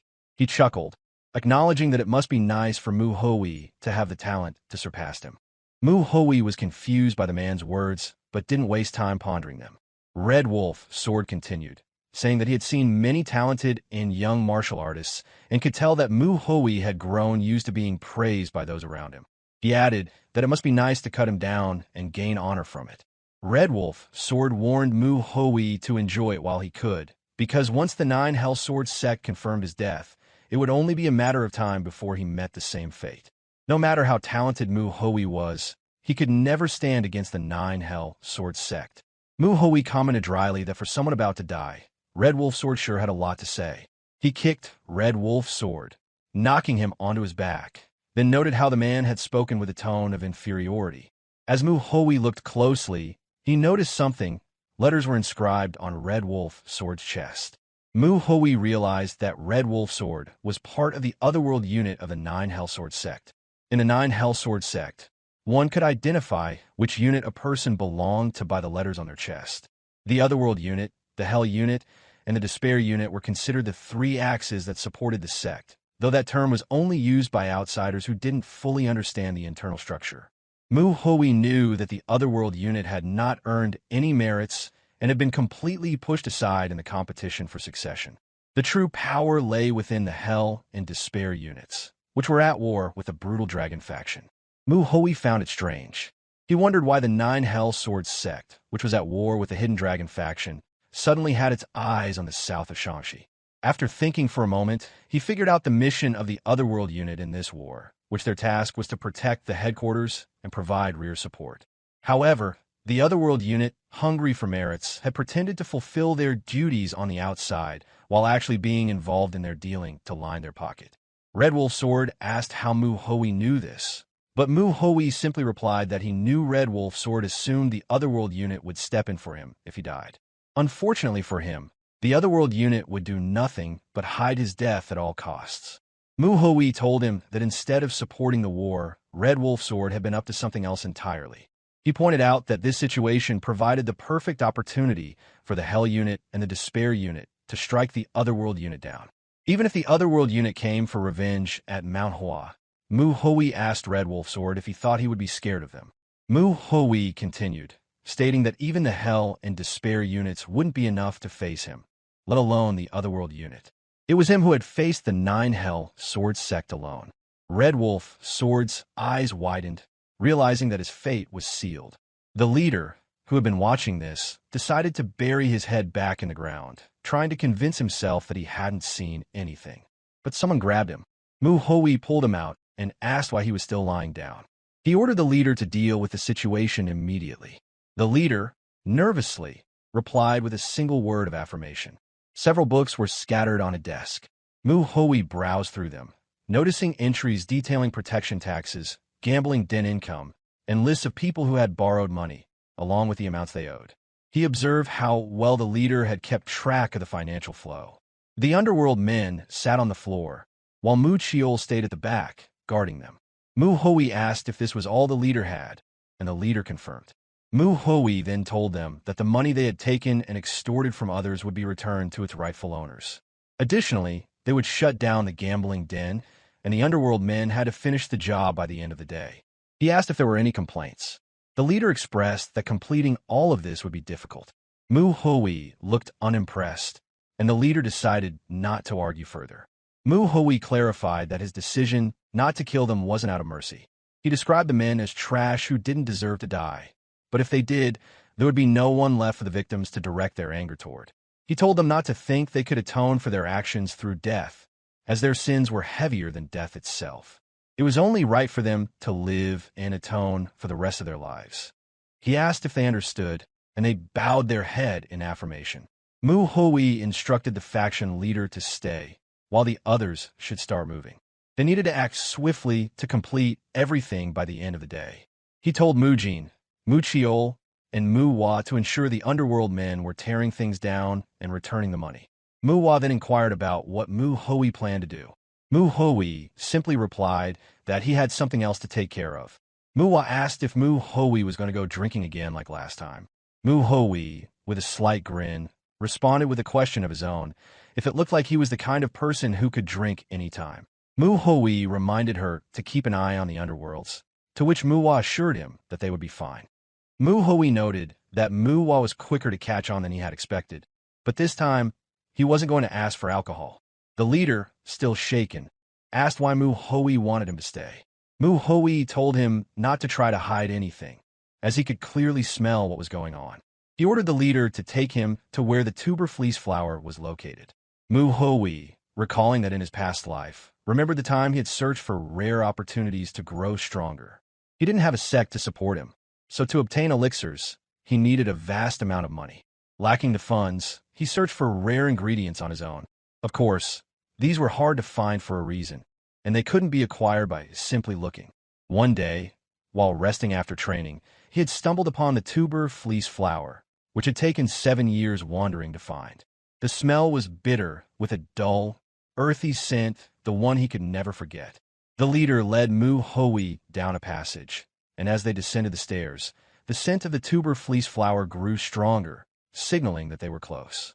The leader explained that it was a 200-year-old tuber fleece flower they had obtained by accident and had been storing ever since. He admitted that he had forgotten about it due to the chaos, but didn't expect Mu Hui to recognize it by its scent. The leader praised Mu Hui for his sharp senses and added that the Red Wolf sword had originally planned to take it, but now it had found a master more suited to it. Mu Hui praised the leader for his good work and instructed him to go back to his tasks. He locked the door behind him, the tuber fleece flower now within his reach. Most organizations or forces capable of martial arts have a space where they can practice energy circulation. The iron doors and thick stone walls were solid, leaving Mu Hui with no reason to worry.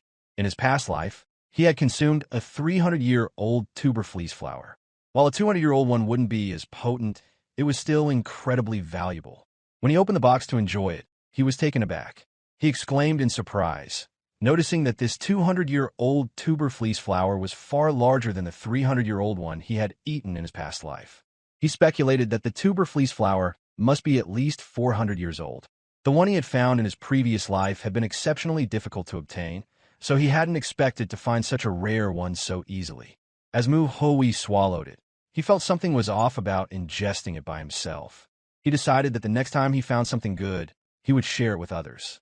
Some time passed. The leader sensed something, an unsettling tremor occurred, almost like an earthquake. He looked around, then peered out the window. Dust covered the area, and eventually a man stepped out. It was Mu Hui, looking refreshed.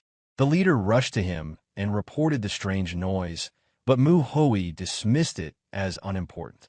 He then asked the leader if he really had time to stroll around. He questioned whether the leader had thoroughly checked the ledger, to which the leader responded that he had been doing so until he had to come down. Mu Hui told him he would check it later to ensure the money had been returned, urging him to do it properly. The leader wished him a safe trip, but once Mu Hui left, he muttered under his breath, calling him a bastard and complaining about his rude manner.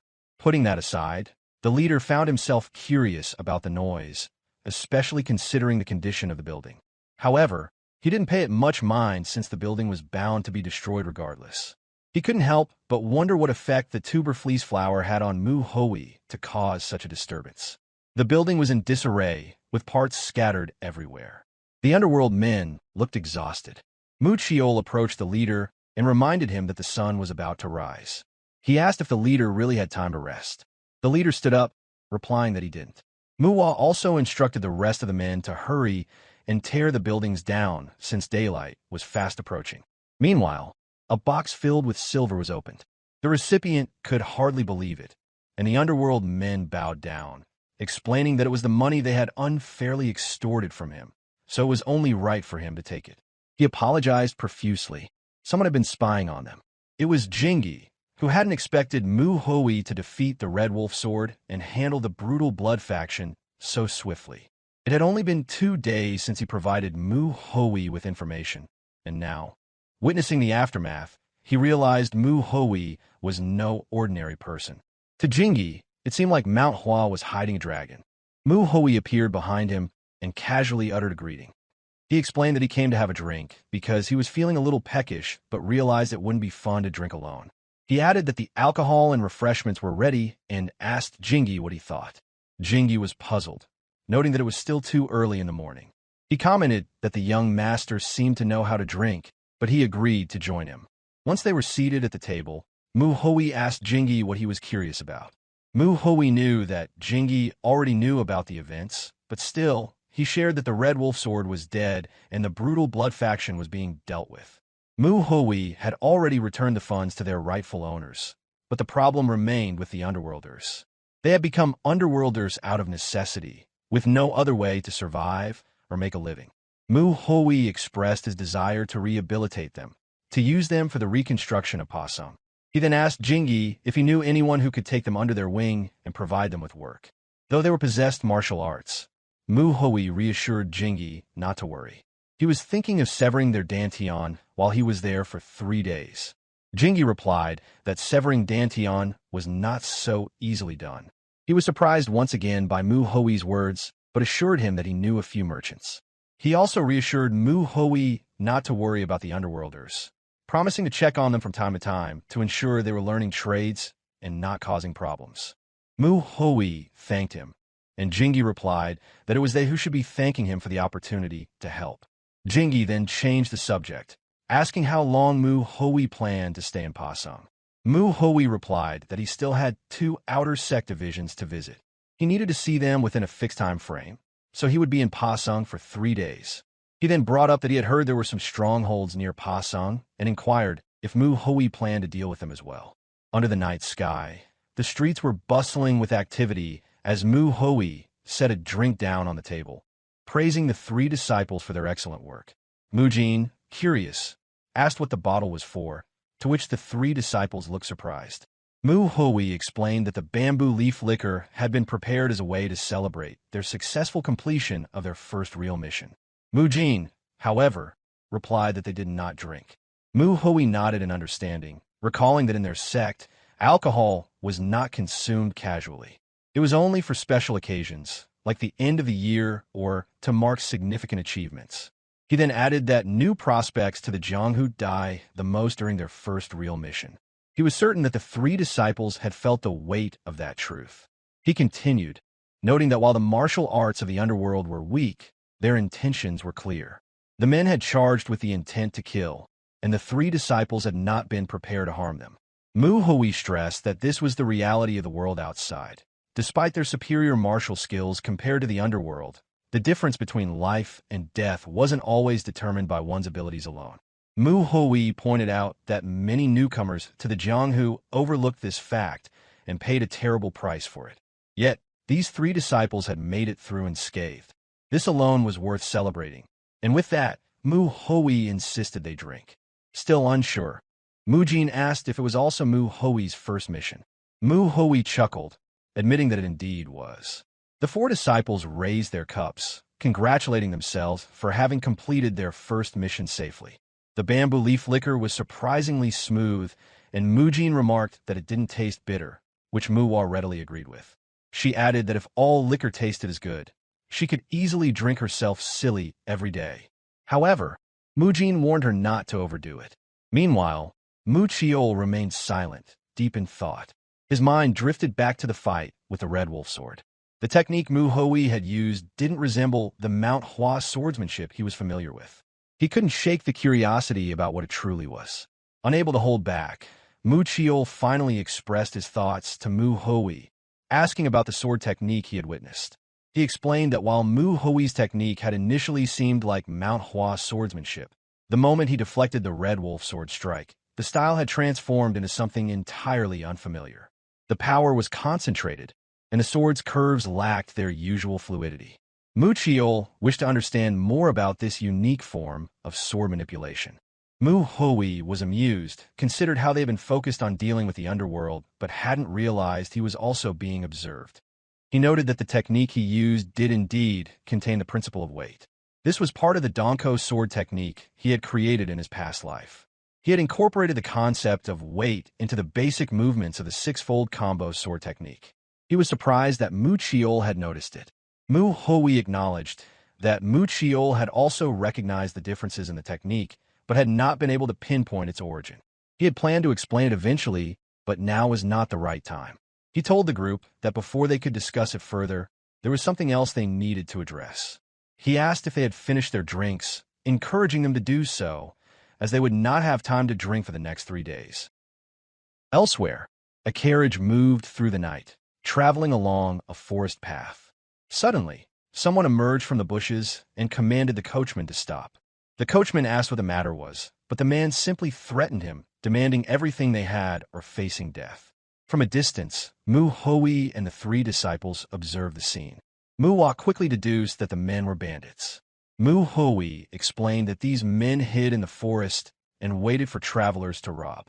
They were part of a larger group, but were not typical underworld criminals. The major difference was that they had learned martial arts and operated more systematically. While the previous group they had encountered had also practiced martial arts, their training had been for specific, targeted purposes, making them different from the usual underworld figures.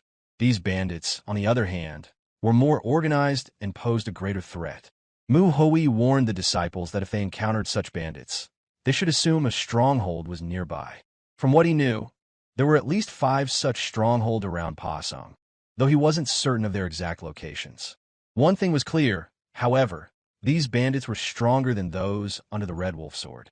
Mu understood, but she couldn't help but ask why Mu Hui was sharing this information with them. Mu Hui responded that for the next 3 days, they would be eliminating all the strongholds. One disciple would handle each stronghold while the others observed. The 3 disciples were surprised, and Mu Hua, clearly nervous, stammered as she asked why Mu Hui had made that decision. She wondered if it was because they had done something wrong. Mu Hui, puzzled by her question, asked what she meant. He reminded them that they had nearly died during their last encounter because they hadn't been prepared to take down the underworld members. He clarified that the task he had given them was meant to prepare them for such situations, where they might have to harm others to survive. The weight of his words finally sank in. Mu Chiol agreed with Mu Hui, acknowledging that they could have died if it hadn't been for the senior disciple's intervention. He believed that the mission was a good way for them to learn. Mu Jin, still uncertain, asked how Mu Hui had prepared himself to harm others. Mu Hui struggled with the question, as he knew this wasn't his first real fight, but he couldn't share that with them. Instead, he recalled his first real battle happened so long ago, but still vivid in his memory. He had been young and severely injured. He could remember the fear he felt, the fear that if he didn't kill, he would be the one to die. Mu Hui explained that he had been afraid of dying and, more so, afraid that the other disciples might get hurt. That fear drove him to slay the enemy before him, ensuring that his worst fears didn't come true. Mu Jin listened intently, and Mu Hui added that his words were just a reference. Every fighter had to find their own path to battle. He then turned to Mu Chiol and brought up the topic of the sword technique Mu Chiol had observed. He promised that he would teach Mu Chiol the technique depending on his performance during the stronghold mission. As a start, Mu Hui had planned to demonstrate how to eliminate a whole stronghold, and now was the time to show them how it was done. He instructed them to watch closely. The bandit was soon buried upside down in the ground, with the coachman expressing his thanks to the young martial artist. Mu Hui yanked the bandit from the hole and slapped him across the face. The bandit, bruised and battered, pointed toward his base, where armed men awaited. The men, clearly annoyed, were swiftly defeated by Mu Hui in a blink of an eye, leaving them unconscious on the ground. It was swift. Mu Hui had single-handedly taken down all the thugs. Thus began the 3 days of intense training. During the day, the disciples kept watch over the brutal blood faction, while at night, they handled the strongholds. The training was difficult at first, as everyone hesitated. Manhwa almost got slashed in the process. But soon, the disciples started to gain confidence, learning to act more quickly in response to danger. The hesitation that had once plagued them began to fade, much sooner than Mu Hui had anticipated. They were all performing well against the strongholds, though Mu Jin still struggled a bit. It wasn't that he was lacking in skill. In fact, he was better than both Mu Hua and Mu Chiol in terms of technique. However, Mu Jin hesitated to kill, even when facing certain death. It became clear to Mu Hui that Mu Jin was more afraid of harming others than he was of dying. Having watched Mu Jin closely, Mu Hui understood the root of the problem, but he knew that Mu Jin had to overcome it on his own. With that, Mu Hui informed the disciples that they had completed all the stronghold missions ahead of schedule. It had only taken 2 days instead of the expected 3. He praised them for their hard work and announced that they would leave for Wayon as planned, advising them to rest until the following day. Curious, Manhwa asked what they would be doing that day. Mu Hui replied that he would fulfill his promise to Mu Chiol and teach him a new technique. Manhwa inquired if the rest of them would be included as well. Mu Hui confirmed that they would all participate, as it would benefit them too. Not enthusiastic, Manhwa had hoped for a break, but expected Mu Hui to push them further instead. Mu Hui gripped his sword and, with a single fluid motion, made a large slash that left a dent in the ground. The 3 disciples were left speechless. Mu Hui explained that what they had just witnessed was Manhwa's 6-fold combo sword technique, modified by adding more weight to each strike. Mu Chiol, intrigued by the concept of weight, asked Mu Hui to elaborate. Mu Hui explained that the traditional Manhwa sword techniques allowed the practitioner to proceed to the next move, even if the sword path was blocked or destroyed. This was partly due to the many variations in the movements, but also because there was no distinction between offense and defense in the 6-fold combo. The technique was fluid, linking together offense and defense seamlessly. Mu Hui went on to explain that, moving forward, he would be teaching them his personal interpretation of the 6-fold combo, with elements of illusion and change added to the technique. Mu Chiol, finally starting to grasp the concept, was eager to learn more. Mu Hui assumed that the 3 disciples were aware he was referring to the Manhwa sword saint. He knew that Master Zhou wasn't the first to create such a technique, but as far as Mu Hui was concerned, Master Hyun Zhou was the best at it. That also meant that Master Hyun Zhou possessed a profound understanding of martial arts. Mu Hui explained that Master Hyun Zhou had spent considerable time thinking about the 6-fold combo sword technique. He had concluded that the flamboyant change, even the plum blossom, were all variations of the 6-fold combo, just different branches of the same technique. Mu Hui revealed that Master Hyun Ho had been quietly working on creating a new technique, one that involved the weight of the sword, much like Mu Hui had demonstrated. He shared that the technique was incomplete and, on top of that, Manhwa didn't have a system that deeply explored the concept of the sword's weight. Learning an unfinished technique when a solid foundation already existed could be seen as foolish or even wrong. Mu Hui explained that Master Hyun Zhou had kept his work a secret because he understood the dangers of an incomplete technique. He asked the 3 disciples if this was truly the technique they wanted. After considering the question, Mu Chiol looked determined and responded affirmatively. He requested Mu Hui teach him the technique. The training began that same night. By the time the sun rose, Manhwa already had dark circles under her eyes. She couldn't help but wonder how long they were expected to keep watch. She turned to Mu Jin and suggested they go for a run. Meanwhile, Mu Hui was explaining to Mu Chiol that Mu Chiol had been wielding his sword using the principle of illusion. He told him to forget everything he knew about that principle and focus on understanding the principle of weight. Mu Hui explained the difference in how they should use the sword, and Mu Chiol, concentrating hard, tried his best to follow. Meanwhile, Manhwa and Mujin walked away.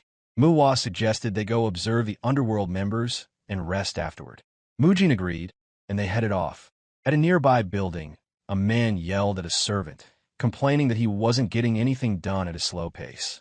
The servant approached the man and explained that his back and stomach had been aching since the day before.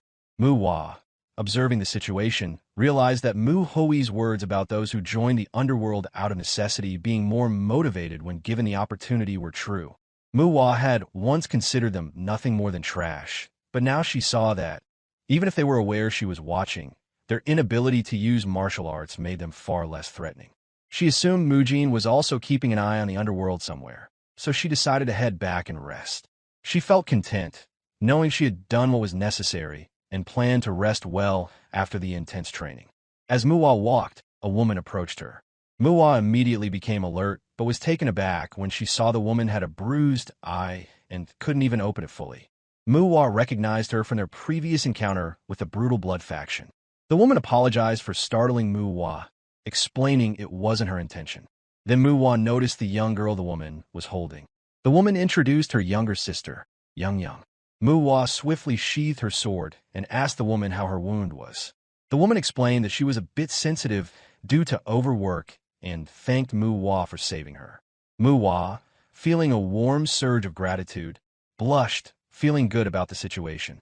It made her wonder if this was why chivalrous fighters existed. The woman shared that her wound had healed quickly, and thanks to Manhwa, they had been able to carry out their father's funeral. Manhwa was confused for a moment before recalling the man who had died with his eyes open. She apologized for not being more helpful earlier and hoped their father could rest in peace. The woman reassured her, saying she hadn't mentioned it to receive any pity. Instead, she was thankful that Manhwa had saved her, so that her sister, Young, would not be left alone. The young girl blushed and, with great sincerity, expressed she wanted to become an impressive chivalrous fighter like Manhwa when she grew older. Overcome with emotion, Manhwa was about to burst into tears. Confused, the woman wondered why Manhwa was crying. She asked the little girl if her name was indeed Young and told her that she could achieve her dream. Young asked if it was true, and Manhwa assured her that she could even become greater than herself. Manhwa continued to cry, and the woman became flustered, asking if Manhwa was injured. Manhwa replied that it wasn't that. As dusk fell and the night sky appeared, Mujin sat in a room, brooding with a grim expression on his face, lost in thought. The next day, Manhwa was irritated when she saw Mu Hoi walking quickly, clearly in a hurry. She asked him why he was rushing, wondering what had caused the sudden urgency. Mu Hoi was confused. He told Manhwa that he wasn't rushing, but rather, it was her who was moving too slowly. He asked if she had become lax after just one day of rest. It seemed to him that she had been slacking in her usual training, so he decided to keep a closer watch on her. Manhwa complained, saying they should have left earlier, questioning why they had even rested for a day. Mu Hoi glared at her, and immediately she stopped complaining. Mujin, noticing the tension, wondered if the underworld members in Pasung were rehabilitating properly. From their observation, there didn't seem to be any issues, but Mujin fell silent when he saw the senior disciple's grim expression. He quickly changed the subject, and Mu Hoi assured him that there was no need to worry. The beggar sect would continue to monitor the underworld members. What the disciples needed to focus on, Mu Hoi explained, was strengthening their mentalities. He considered increasing the difficulty of their training to push them further. Mujin realized that he had failed to change the topic, and both he and Manhwa shared a similar thought, that they were likely meeting their end soon. Out loud, Manhwa expressed that she missed Young. Mu Hoi, now curious, asked about her. Manhwa explained that Young was the younger sister of a girl she had saved during the brutal Blood Faction's attack. Manhwa recounted meeting the girl while watching the underworld members and how the little girl had told her she wanted to become an impressive chivalrous fighter when she grew up. Mu Hoi, feeling an unusual sense of nervousness, realized it was the first time he had ever worried about a young child's future. Manhwa realized Mu Hoi was teasing her. Just then, Muchiel noticed Mu Hoi had stopped walking. Mu Hoi announced that they had arrived in Wayon. He was glad they reached their destination before sunset. Mujin pointed out that there was a sect called the Fresh Flower Sect in Wayon. Mu Hui decided that they would have dinner there, and Manhwa was enthusiastic about the idea. Mu Hui, however, teased her once more, bringing up her earlier complaint about his speed. At the Fresh Flower Sect, a commotion broke out. A kid punched a gray-haired boy, causing him to fall into the arms of another bully. The one who punched told the others to hold the boy down while he struck him again. The gray-haired boy winced in pain. Just as the bully raised his fist for another blow, his hand was stopped by someone. The figure, Mu Hui, observed that the child had been using quite a bit of internal energy for such an act. The kid glanced around nervously and saw more men in black uniforms appear. The gray-haired boy recognized the clothing, that they belonged to disciples of the original Manhwa sect. Mu Hui spoke, telling the bully that his actions could have killed a child who hadn't learned martial arts yet. He glared at the bully and pointed out that he must have known the danger of using such force. The bully shot him an arrogant glare, and Mu Hui noticed the child's arrogance despite his youth. He quickly realized that the issue lay with the child's upbringing. Mu Hui understood that the child had simply been influenced by his parents, and the child himself was not entirely at fault. The bully continued to glare at Mu Hui, prompting him to threaten the boy. He warned him that if he kept glaring at someone while knowing he was wrong, he might end up getting slapped in the face. Mu Hui noted that the boy seemed to be part of an orthodox group, so he asked if the sect had taught him to behave in such a manner. Before he could finish his sentence, a small hand tugged at his shirt. The gray-haired boy had moved in front of the bully, as if to protect him from Mu Hui. Mu Hui watched the exchange for a moment before stepping back, releasing the bully and instructing them to leave. The bullies quickly retreated. The gray-haired boy, offering a fist-palm salute, introduced himself as Lim Sanha of the Fresh Flower Sect. He thanked Mu Hui for his help. Mu Hui introduced himself as a second-generation disciple of the Manhwa sect. Concerned, Manhwa asked the boy if he was all right. Sanha confirmed he was fine. Mu Hui inquired about the identity of the bullies. Sanha explained that the kid was the young leader of the Great Truth sect, and the others were disciples from the same sect. Confused, Manhwa asked why the bullies were targeting Sanha. The boy sighed and explained that his sect had never gotten along with the Great Truth sect. Recently, the bullies had discovered that Sanha's sect was weaker than theirs, so they had started picking on him. Mu Hui assumed that the young leader was the one throwing the punches. Curious, Mu Jin asked if Sanha's sect leader knew about the bullying. Sanha replied that yes, his sect leader was aware, and that he used to fight back and beat the bullies. Eventually, the Fresh Flower Sect leader went to the Great Truth sect to address the issue. However, the Great Truth sect leader argued that their disciples wouldn't have acted without reason and blamed Sanha. They attempted to turn the situation into a sect-level conflict, but the Fresh Flower Sect leader, wanting to avoid war, backed off. Mu Hui listened carefully. He knew that if the Fresh Flower Sect were to get into a conflict with the Great Truth sect, it would likely lead to their downfall. Mu Hui assumed the best the Fresh Flower Sect could do was ensure that the Great Truth sect had no reason to invade. He now understood why Sanha had asked for help without directly saying anything, which is that Sanha was concerned that the situation might escalate into a conflict between the two sections. That was also why he had allowed the children to bully him.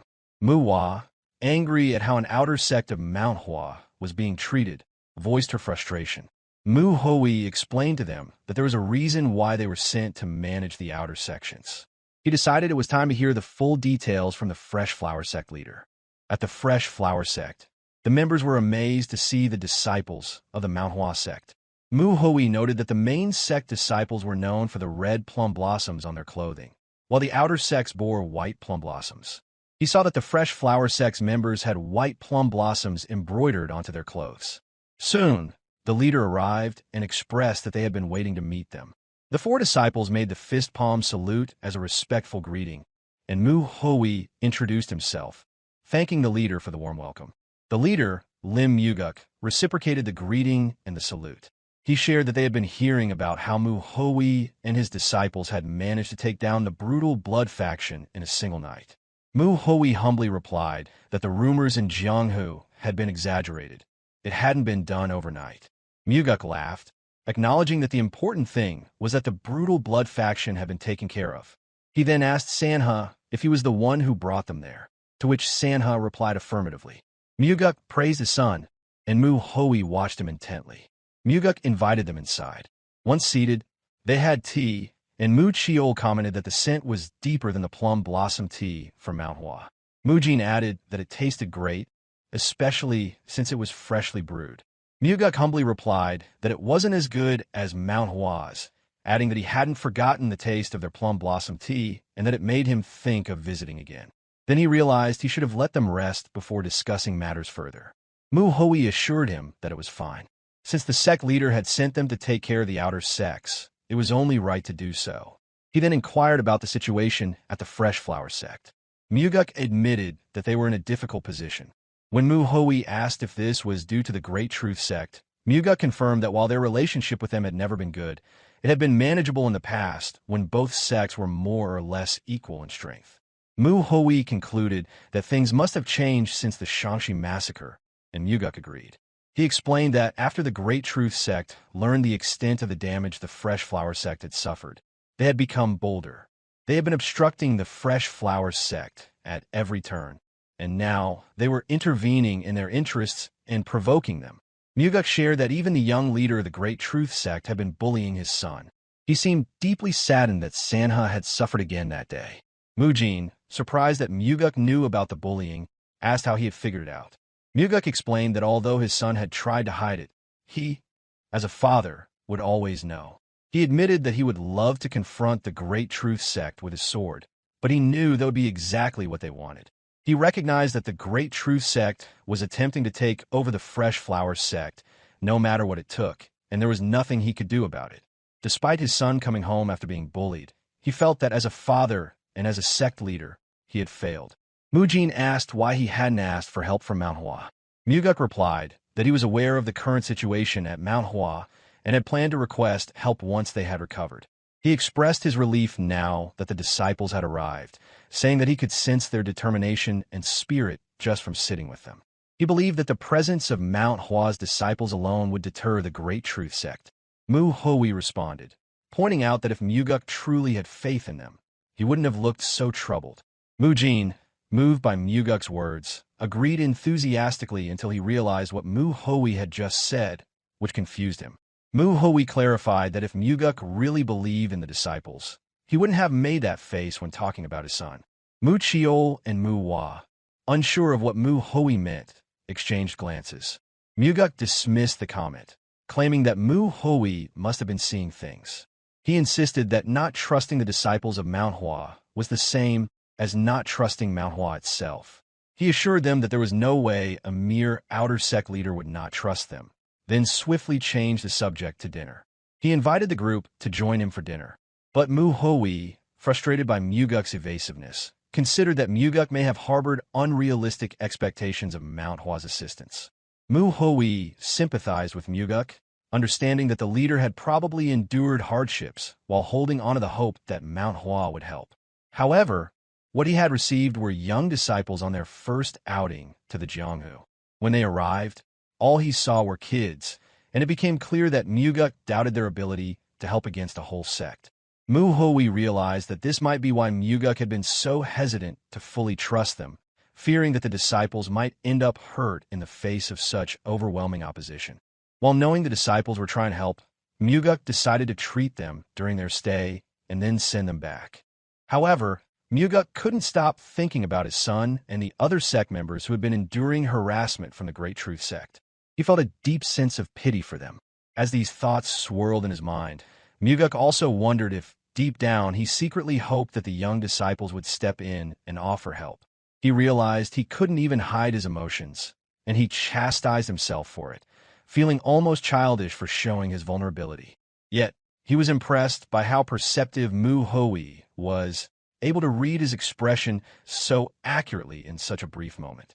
Mu Hui, acknowledging Muguk's kindness, said he appreciated the gesture, but made it clear that they would handle their own dinner. Mu Hua, Mu Chiol, and Mu Jin were all taken aback. Mu Hua, feeling the tension, said that Mu Hui's refusal seemed rude. Internally, Mu Hui thought that it was actually the Fresh Flower sect that had been rude first. Confused, Muguk asked why they were turning down his goodwill. Mu Hui knew he wouldn't be able to change Muguk's mind, and trying to convince him further would be a waste of time. He admitted that he couldn't accept the hospitality from Muguk, especially since they hadn't been of any help to the Fresh Flower sect. It didn't feel right. Everyone was taken aback by this admission. Still confused, Manhwa asked if Mu Hoi really meant that it wasn't right. As she recalled Mu Hoi's teachings about swinging a sword with one's whole body, about sparing lives, and a not-so-peaceful method they employed during the brutal Blood Faction ambush, and she began to doubt if the person standing before her was truly the same senior disciple she had come to know. She wondered what had happened to him that day. Senior appeared unusually agitated that day, a stark departure from his habitual indifference toward his duty. Manhwa noted that he, who had never truly cared for his responsibilities, now behaved with a focused urgency that suggested something was deeply amiss. As the group ambled along the mountain path, Manhwa remarked quietly that there must be an underlying cause for this sudden change. When Mu Hoi turned around, her surprise was evident, and it became clear that an explanation was both expected and needed. Mu Hoi contemplated internally that the progress made thus far should suffice, provided they were not an exceptionally advanced martial master present at the Fresh Flower Sect. After a reflective pause, he resolved to reveal the cause behind his altered demeanor. In a measured tone, he explained that the leader of the Fresh Flower Sect harbored a deep mistrust toward them, a revelation that complicated their mission. Manhwa recalled that the leader had previously indicated that the Great Truth Sect would cower merely at the sight of their presence, and Mu Hoi confirmed this recollection while questioning the inherent strangeness of such behavior. He recalled how the young disciples of the Great Truth Sect had behaved earlier. Although their youth might suggest inexperience, Mu Hoi stressed that even a child successor was bound by the same strictures of caution in both action and speech. There was a method behind the apparent indiscretion, which was a rationale that could not be ignored. Moreover, if the Great Truth Sect indeed chose retreat simply because of their presence, the situation was even more alarming. The leader of the Fresh Flower Sect was acutely aware of the struggles faced by the Manhwa sect. Despite having dispatched a disciple to oversee matters in the outer regions, the Manhwa contingent now consisted of merely 4 inexperienced disciples venturing into the Jianghu for the first time. The consequences of engaging the Great Truth Sect were dire, that a defeat would not only lead to the absorption of the Fresh Flower Sect by their rival, but also invite widespread criticism that Manhwa had failed to manage its own internal affairs. Such an outcome, Mu Hoi elaborated at length, would be catastrophic for all involved. In the midst of this tense discussion, the matter of strategy arose naturally. Manhwa sought guidance on the appropriate course of action. In response, Mu Hoi reiterated that as long as the underlying issue was resolved, the results would remain favorable. His tone carried quiet confidence, even as he left the specifics unspoken. When further pressed about the method of resolution, she quickly brushed it off and implied that Mu Hoi must already harbor a plan, even if unspoken at that moment. Later that day, upon arriving at an inn, the 4 disciples observed that 2 men from the Great Truth Sect were dining there. Mu Hoi surveyed the scene with dismay, knowing this establishment, which should have been the territory of the Fresh Flower Sect, was now being occupied by outsiders who behaved as if it were their own domain. The discontent in the eyes of the 2 men was unmistakable, suggesting that they were actively seeking vulnerable targets. It was evident that trouble would soon ensue, even if no one intervened directly. The tension escalated when a man clad in a green robe brushed past one of the Great Truth Sect members. The encounter drew immediate disapproving looks from the 2, who clearly noted the man's inebriated state. With a stumbling apology, the man explained that the recent increase in protection fees had stirred up resentment among the locals. In a frustrated whisper, he added that the men's glaring expressions hinted at a readiness to unleash violence on unsuspecting civilians. His parting words confirmed that, despite the inn's traditional ties to the Fresh Flower Sect, the Great Truth Sect had imposed extortion by raising protection fees. As the 4 disciples absorbed these developments, it became evident that the Great Truth Sect had effectively seized control of the inn. Amid murmurs of anger, another guest voiced his frustration.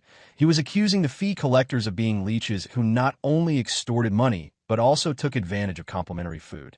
His words, laced with indignation, were quickly tempered by a companion who cautioned him to speak softly lest their remarks attract unwanted attention. Through this overheard exchange, Mu Hoi deduced that the Great Truth Sect had already taken over the establishment. Their imposition of protection fees had understandably infuriated the local residents. Noticing the rising volume of heated discussion among the guests, Mu Hui confidently predicted that conflict was imminent. With deliberate calm, he instructed the three other disciples not to intervene, trusting that events would unfold in their favor. However, Manhwa, often regarded as somewhat absent-minded, struggled to grasp the full implications of Mu Hui's directive. Before further clarification could be offered, the situation took a dramatic turn. The two men from the Great Truth Sect abruptly rose from their seats. One, unable to tolerate the mounting tension, declared his frustration and, with a deliberate tap on a nearby guest's shoulder, implied that the guest's earlier remarks had been meant for their ears. The guest, in a tone dripping with condescension and devoid of respect, defiantly challenged the sect members, daring them to act. His inebriated state only magnified his insolence, prompting his companion to urge him to desist. Undeterred, the guest launched into a lengthy diatribe. He asserted that every word he had spoken was justified, denouncing the sect members for their hypocrisy, criticizing them for concealing themselves during an attack by the demonic cult, and then shamelessly extorting the people previously under the Fresh Flower Sect protection. His tirade escalated into a torrent of insults, labeling the offenders as demonic miscreants whose disgrace would forever bar them from public life. Finally, having endured the relentless rant, a member of the Great Truth Sect intervened decisively by seizing the insolent guest, yanking him from his seat, and forcefully throwing him to the floor. This chain of events left no doubt. The Great Truth Sect had seized control of the territory, and their actions cast a long shadow over the unfolding drama. At that moment, the man sneered as if certain his adversaries must consider them fools. He made it clear that insults directed at the Great Truth Sect will be met with severe consequences, all while brandishing his sword menacingly at fallen civilian. In swift response, Mu Hui acted without hesitation. With precise aim, he hurled the chopsticks in his hand toward the man. The chopstick struck true, landing squarely on his acupoints and preventing any attempt to strike the civilian. Nearby, the other member of the Great Truth Sect let out a startled scream as the unfolding scene intensified. The aggrieved man, his pride stung, unsheathed his sword and demanded, in a tone of incredulity, an explanation for the unexpected interference. In a fluid motion, Mu Hui closed the distance, delivering a kick that sent the man sprawling. Paralyzed by the chopstick still embedded in his shoulder, the man raged in confusion and indignation, questioning why he had been rendered immobile. Calmly retrieving the fallen sword, Mu Hui remarked that the very act of wielding a sword toward people without even a modicum of martial arts knowledge was utterly absurd. He noted that while the boundaries between the orthodox and unorthodox alliances were often blurred, the current transgression was far too egregious. The man, recognizing Mu Hui as a Manhwa disciple, as Mu Hui inquired about the intended use of the weapon. His explanation, that was meant solely to intimidate, prompted Mu Hui to seize the sword firmly and elaborate further. According to Mu Hui's logic, the sword was never intended as a tool of casual threat against a weak opponent. He argued that it would be far more sensible for the man not to possess a sword at all.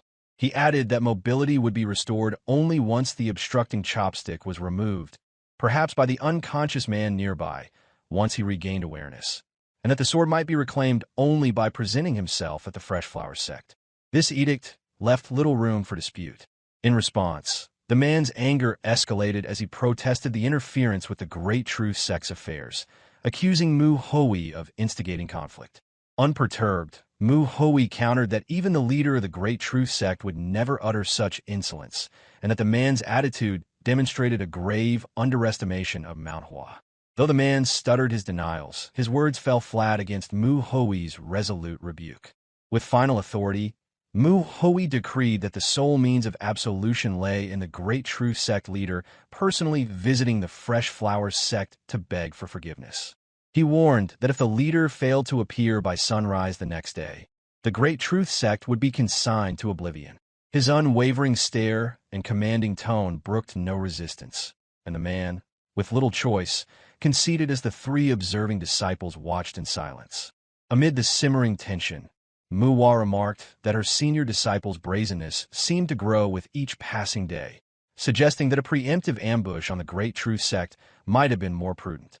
Mujin concurred with this assessment, while Mu Chiol voiced his apprehensions about the unfolding events.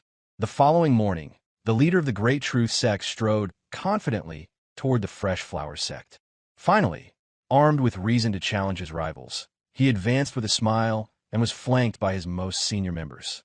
Despite a clear sky overhead, an ominous thought suggested that those approaching should prepare for an impending storm of bloodshed. Muguk had only experienced such moments 3 times in his life. It felt as though a massive boulder was pressing down on his chest, suffocating him and making it hard to breathe. The first came during the bloody battle with the Black Knight Palace, when the disciples of Manhwa and its branch sects were slaughtered. The second came when his eldest son had passed away. The third was when he discovered that his youngest son was being bullied. Now, another moment had been added to that list: the arrival of the Great Truth Sect leader, accompanied by their strongest disciples. Mu Hui greeted them at the gate with Muguk standing behind him. Despite Mu Hui's tender age in the Jianghu, his expression remained unfazed, showing no fear whatsoever. Mu Hui observed their faces, and Mu Hui spoke, recognizing the lack of apology. Mu Hui looked at the sect leader and noted with a mocking tone in his words as he addressed him. The opposition sect's leader regarded him with amusement. He questioned whether Manhwa had taught him martial arts, but neglected his manners. Mu Hui responded with a tone laced with mockery, acknowledging his own lack of etiquette, but pointing out that the Great Truth Sect was far more negligent in such matters. The atmosphere surrounding the group was suffused with a killing intent, making them seem less like members of an orthodox sect and more akin to unorthodox warriors. No, perhaps even demonic cultists. The sect leader's temper flared at the young disciple's words, his hand reaching for his sword. Mu Hui, however, calmly interrupted him, suggesting that instead of standing there in a tense standoff, they move inside to avoid drawing the wrong attention. After all, the situation could easily be misconstrued, and given the claims of the Great Truth Sect being orthodox, misunderstandings would not help their cause. His words defused the tension, making the sect leader reconsider. The sect leader dismissed the remark, accusing Mu Hui of merely stalling for time. But since the matter would be settled regardless, perhaps there was some amusement to be found in humoring him. Reluctantly, the leader agreed to move inside. Had he refused, Mu Hui had already decided on breaking his wrist and dragging him inside, though such action was now unnecessary. Muguk, seeing how things were unfolding, simply gestured for the visitors to come in. Everything had gone as Mu Hui predicted, but now Muguk began to feel a growing unease. He had anticipated the situation, yet the weight of what had just transpired was heavy on his chest. The more he thought about it, the more nervous he became. He reflected on the moment he received the news of Mu Hui's actions. As soon as he had learned what Mu Hui had done, Muguk could not contain his frustration. He demanded to know why Mu Hui had done this, especially since he had hoped to avoid unnecessary conflict with the Great Truth Sect. Mu Hui responded calmly, affirming that he understood Muguk's concerns but offering no apology for his actions. Muguk, unable to suppress his frustration, asked why Mu Hui would act this way despite understanding the situation. Mu Hui then urged Muguk to calm down and speak honestly, offering a more measured approach to the conversation. Mu Hui continued, acknowledging that Muguk did not trust them. He explained that when the sect leader had sent them to observe the branch sects, they hadn't been given specific instructions or deadlines. The sect leader had trusted them to use their judgment, making decisions as necessary while overseeing Mount Hua's branch sections. He also mentioned that the areas they were assigned to investigate were quite expansive: Pasung, Wayon, and Yeo Mountain, and the responsibility of covering such a large area with just 4 disciples was not insignificant. Mu Hui admitted that he had left out some important details until now. He explained that the brutal blood faction in Pasung had connections with a warrior from the 9 Hellsword sect. Since their intention was to eliminate the brutal blood faction, a confrontation had been unavoidable. To avoid attracting unwanted attention from the 9 Hellsword sect, they had to handle the situation discreetly. Still skeptical, Muguk questioned whether Mu Hui and the others had truly subdued a warrior from the 9 Hellsword sect without injury, especially with only 4 people involved. Mu Hui clarified that it hadn't been 4 of them. It had been him alone who had dealt with a warrior. Now even more incredulous, Muguk asked how that could possibly be true. Mu Hui simply nodded, affirming the reality of the situation. He then spoke with conviction, emphasizing that just as the Manhwa sect leader had placed trust in them, the Fresh Flower sect needed to trust them as well. Mu Hui offered to prove his capabilities, suggesting that if Muguk doubted him, he could challenge him to a spar right then and there, and he will draw his sword without hesitation. However, Muguk did not take him up on the offer. Instead, Muguk asked if Mu Hui truly believed they could handle the entire Great Truth sect should it come to that. Mu Hui's response was unwavering. He assured Muguk that there was no need for such a confrontation, but even if a bloody battle were to break out, he would be more than capable of handling it alone. There was no doubt in his voice. He then spoke further, sharing his insights on the expected course of events. It was through this approach that the Great Truth sect leader had been brought to the table for discussion. Yet, despite those words, human nature was cunning, and now that the leader sat before them, the situation felt different. What had begun as a dispute between Mu Hui and a disciple of the Great Truth sect had evolved into something far greater, deeply entangling the two sects in conflict.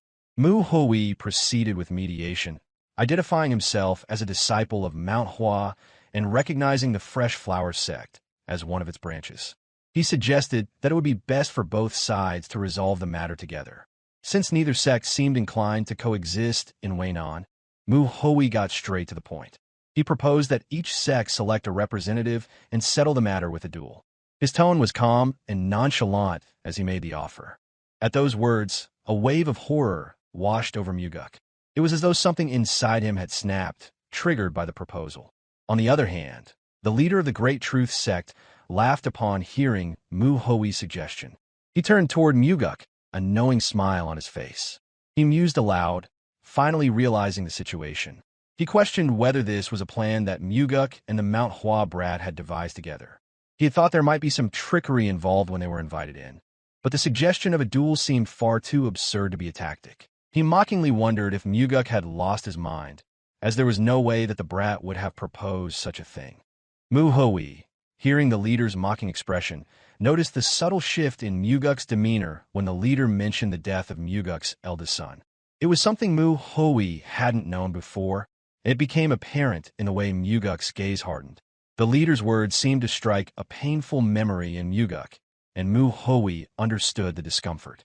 Mu Hui's eyes remained fixed on Muguk, his concern growing as the leader mocked how Muguk had placed his faith in a young Manhwa disciple, thinking that the brat would resolve everything. The leader's words had indeed hit a raw nerve, and Mu Hui's voice, using the voice transmission technique, asked whether Muguk's son had been killed in a duel with the Great Truth sect. Mu Hui quickly apologized, realizing that he had unintentionally brought up a painful memory. He repeated his apologies through the transmission, but Muguk, though clearly affected, reassured him that it was his fault for not bringing it up earlier. He trusted Mu Hui and urged him to continue. Mu Hui gave a brief acknowledgement, expressing his gratitude before refocusing on the matter at hand. While there were things he hadn't been aware of, he understood the weight of the situation. He proposed that 3 individuals participate in the duel: the sect leader, the young master, and the strongest fighters from each sect. For the Fresh Flower sect, Mu Hui would take the role of the strongest fighter. He then suggested that they set the duel for 5 days later. The Great Truth sect leader, though still mocking the idea, requested that they consider their current situation. He explained that the last time they had been falsely accused of killing someone, it had caused a major headache for him. He was now cautious about being branded a murderer again, wondering if they would face such an accusation once more. Unbothered, Mu Hui responded nonchalantly, explaining that the Great Truth sect was already being labeled as a demonic cult by the commoners.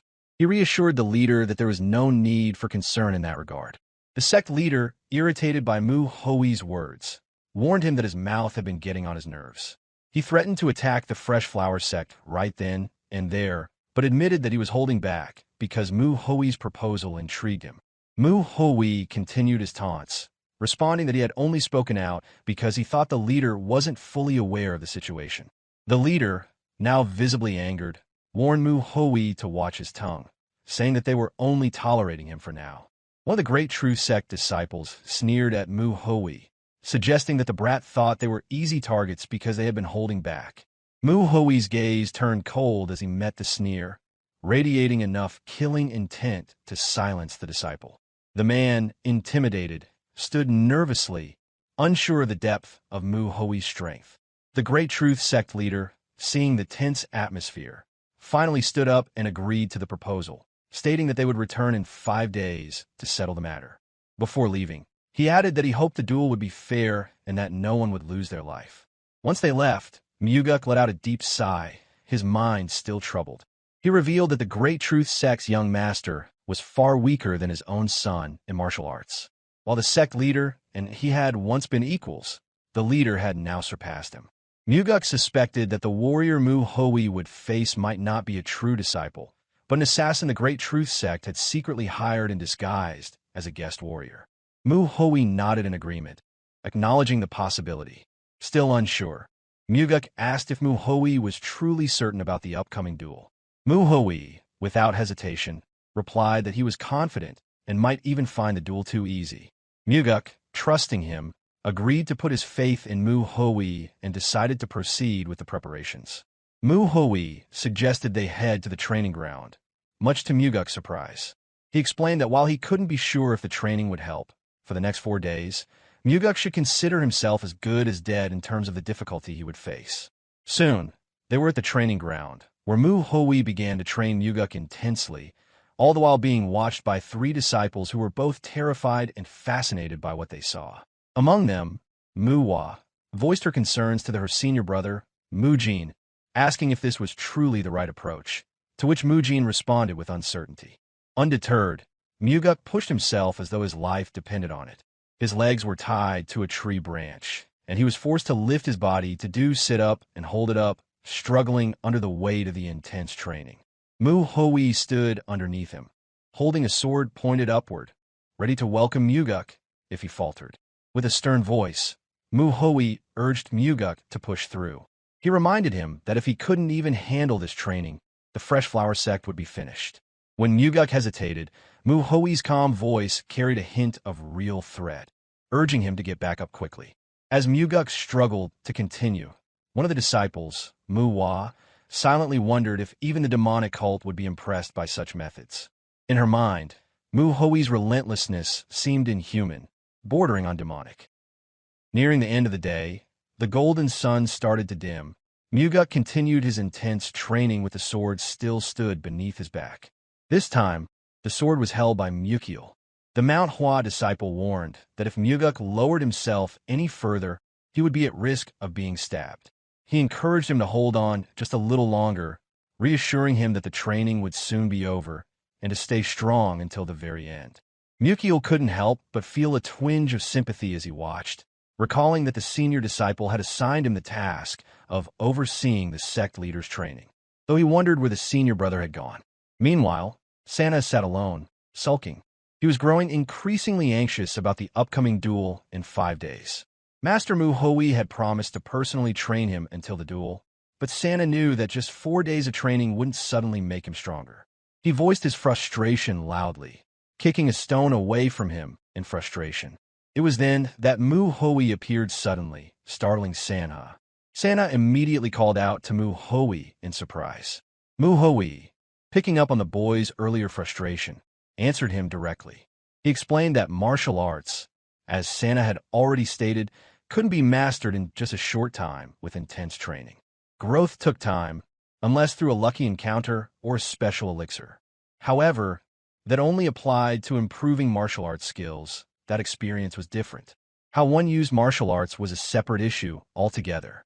Mu Hoi then posed a question to Sanha, who was still trying to understand the lesson. Mu Hoi asked if Sanha was properly utilizing the martial arts he already possessed. Sanha snapped out of his daze, quickly replying that he knew his body best. Mu Hoi instructed him to watch closely and follow along, assuring him that this would be sufficient for now. Still confused, Sanha asked what exactly he was supposed to follow. Without further explanation, Mu Hoi suddenly sent a stone flying through the air with incredible speed, striking a tree with such force that the wood splintered from a considerable distance.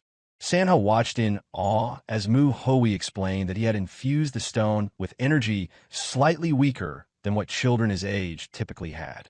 He pointed out that Santa's internal energy was much stronger than this, and so he should be able to control his energy at that level.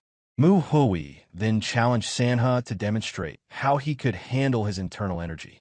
He promised that if Sanha succeeded, the training would be over for the day. If not, they would continue until he managed it, advising him not to worry too much. Still in disbelief, Sanha was instructed to begin throwing the stone. Later, the evidence of his efforts was visible on a tree within the sect, marking his progress. It wasn't perfect, but Mu Hui noted that Sanha had significantly improved. He decided to stop the training for the day and instructed Sanha to rest. As Mu Hui reminded him to get some rest, Sanha was utterly exhausted. He slumped his knees, his left hand, which had been used for the training, trembling in pain, blistered and red. Frustrated, Sanha muttered to himself that Master Mu Hui was a demon. He complained that Mu Hui had told him to rest, but the boy felt that no rest was possible with the intense training. His frustration was clear in his voice as he muttered that the sun had risen, but rest was still out of the question. No tears came, but his frustration were palpable. A few hours later, Mu Hui gathered Muguk and Sanha for the second day of training. He informed them that from now on, they would train together, as time was short.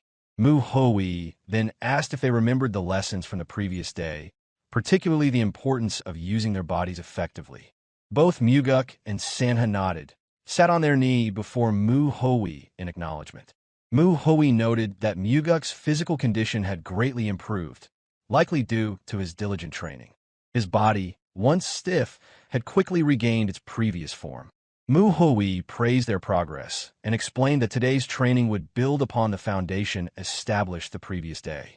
He unsheathed his sword and informed them that the focus for the day would be on finding their composure. Instead of further explaining, he felt it would be more effective to show them directly. With a firm instruction to take their positions, he prepared for the next phase of training. The three second-generation disciples, Manhwa, Mujin, and Mukyul, stood ready with their swords in hand, prepared to demonstrate their skills in front of their senior disciple. All the disciples of the Manhwa sect stood before their senior, Mu Hui, their attention fixed on him, with Sanha watching closely. The tension in the air was palpable. Muguk wondered to himself about the nature of the duel, his thoughts echoing his surprise. Both he and Sanha could sense the intensity of the situation. The three disciples, equally nervous, knew all too well the ruthless nature of their senior disciple, Mu Hui. Mukyul, Manhwa, and Mujin, the only ones who truly understood Mu Hui's fierce approach, couldn't hide their own anxiety. Manhwa spoke first, announcing her intention to go ahead. Following her, Mujin said to prepare for their moves. The three then took their stances. Without warning, Manhwa charged forward, her sword aimed at a fatal strike. However, Mu Hui remained still, using the scabbard of his sword to deflect her swift attack. When Manhwa tried again, swinging her hand downward to strike at his head, Mu Hui merely shifted slightly to evade the blow. Though a woman, Manhwa was also a warrior, and she didn't hesitate to fight back. In retaliation, Mu Hui kicked her ruthlessly in the chest, sending her flying backward. At that moment, Mujin appeared from behind, poised to strike. But Mu Hui was quick, swinging his sword upward to completely neutralize Mujin's attack. With calm precision, Mu Hui returned a series of sword strikes toward Mujin, each one pushing him back. Watching the scene unfold, Sanha, overwhelmed by the violence, whispered to his father, expressing concern about the dangerous nature of the training. Equally troubled, Muguk agreed, but decided to observe further, unsure of what exactly Mu Hui was trying to teach them. Mu Hui then delivered a precise strike with his sword scabbard to Mujin's chest, causing him to stagger back. Noticing the timing, Mukyul suddenly screamed for Mujin to duck. In that instant, Mu Hui's sword moved, and Mujin ducked just in time as Mukyul's sword narrowly missed him. With nonchalance, Mu Hui met the incoming sword with his own, calmly blocking it while letting out a small sigh. Mu Hui muttered that Mukyul's sword felt heavier than before, though it was still not enough. He added that it wasn't enough to stop him, as his blade moved along the length of Mukyul's sword and stopped, inches from his neck. Realizing his defeat, Mukyul admitted he had lost. Mu Hui then evaluated each of the disciples' weaknesses. He remarked that Manhwa's attacks were predictable and easy to counter. while Mujin was too passive in his approach. As for Mukiel, he hadn't yet fully adapted to his new sword technique. These were the major flaws that Mu Hui identified. He acknowledged that there were other issues to address, but emphasized that they should focus on the points he had just highlighted first. Turning his attention to Muguk and Manhwa, Mu Hui explained that today's training, and the entire training leading up to the duel, would follow this intense pattern. Still confused, Muguk asked for clarification. He questioned how this brutal training could be the way to find composure, as Mu Hui had earlier stated. Mu Hui confirmed that the goal was indeed composure, but not in the way Muguk might have imagined. He asked Muguk if he had noticed anything unusual about the duel. Muguk, still uneasy, responded that the intensity was the most obvious difference. Muguk then exclaimed in disbelief, as if he understood something. Mu Hui explained that one of the best ways to improve quickly was by gaining real combat experience, and the quickest way to achieve that was by repeatedly facing near-death situations. He added that once one had experienced the dangers of life-or-death combat multiple times, dodging attacks from ordinary fighters would become second nature. Mu Hui then instructed Muguk and Manhwa to grab their swords, stating that their goal was to kill him. He clarified that from that moment on, the training would be as close to real combat as possible. Muguk, horrified by the suggestion, immediately protested, fearing the severity of the training, especially with Manhwa present. But Manhwa, determined, set his eyes on his goal. He had already made up his mind. Without hesitation, he scooped up a handful of dirt and, in a flash of inspiration, he ditched the orthodox strats in the trash, then threw the dirt straight toward Mu Hui's face. The unorthodox move took Mu Hui by surprise, showing the young disciple's quick thinking and willingness to adapt.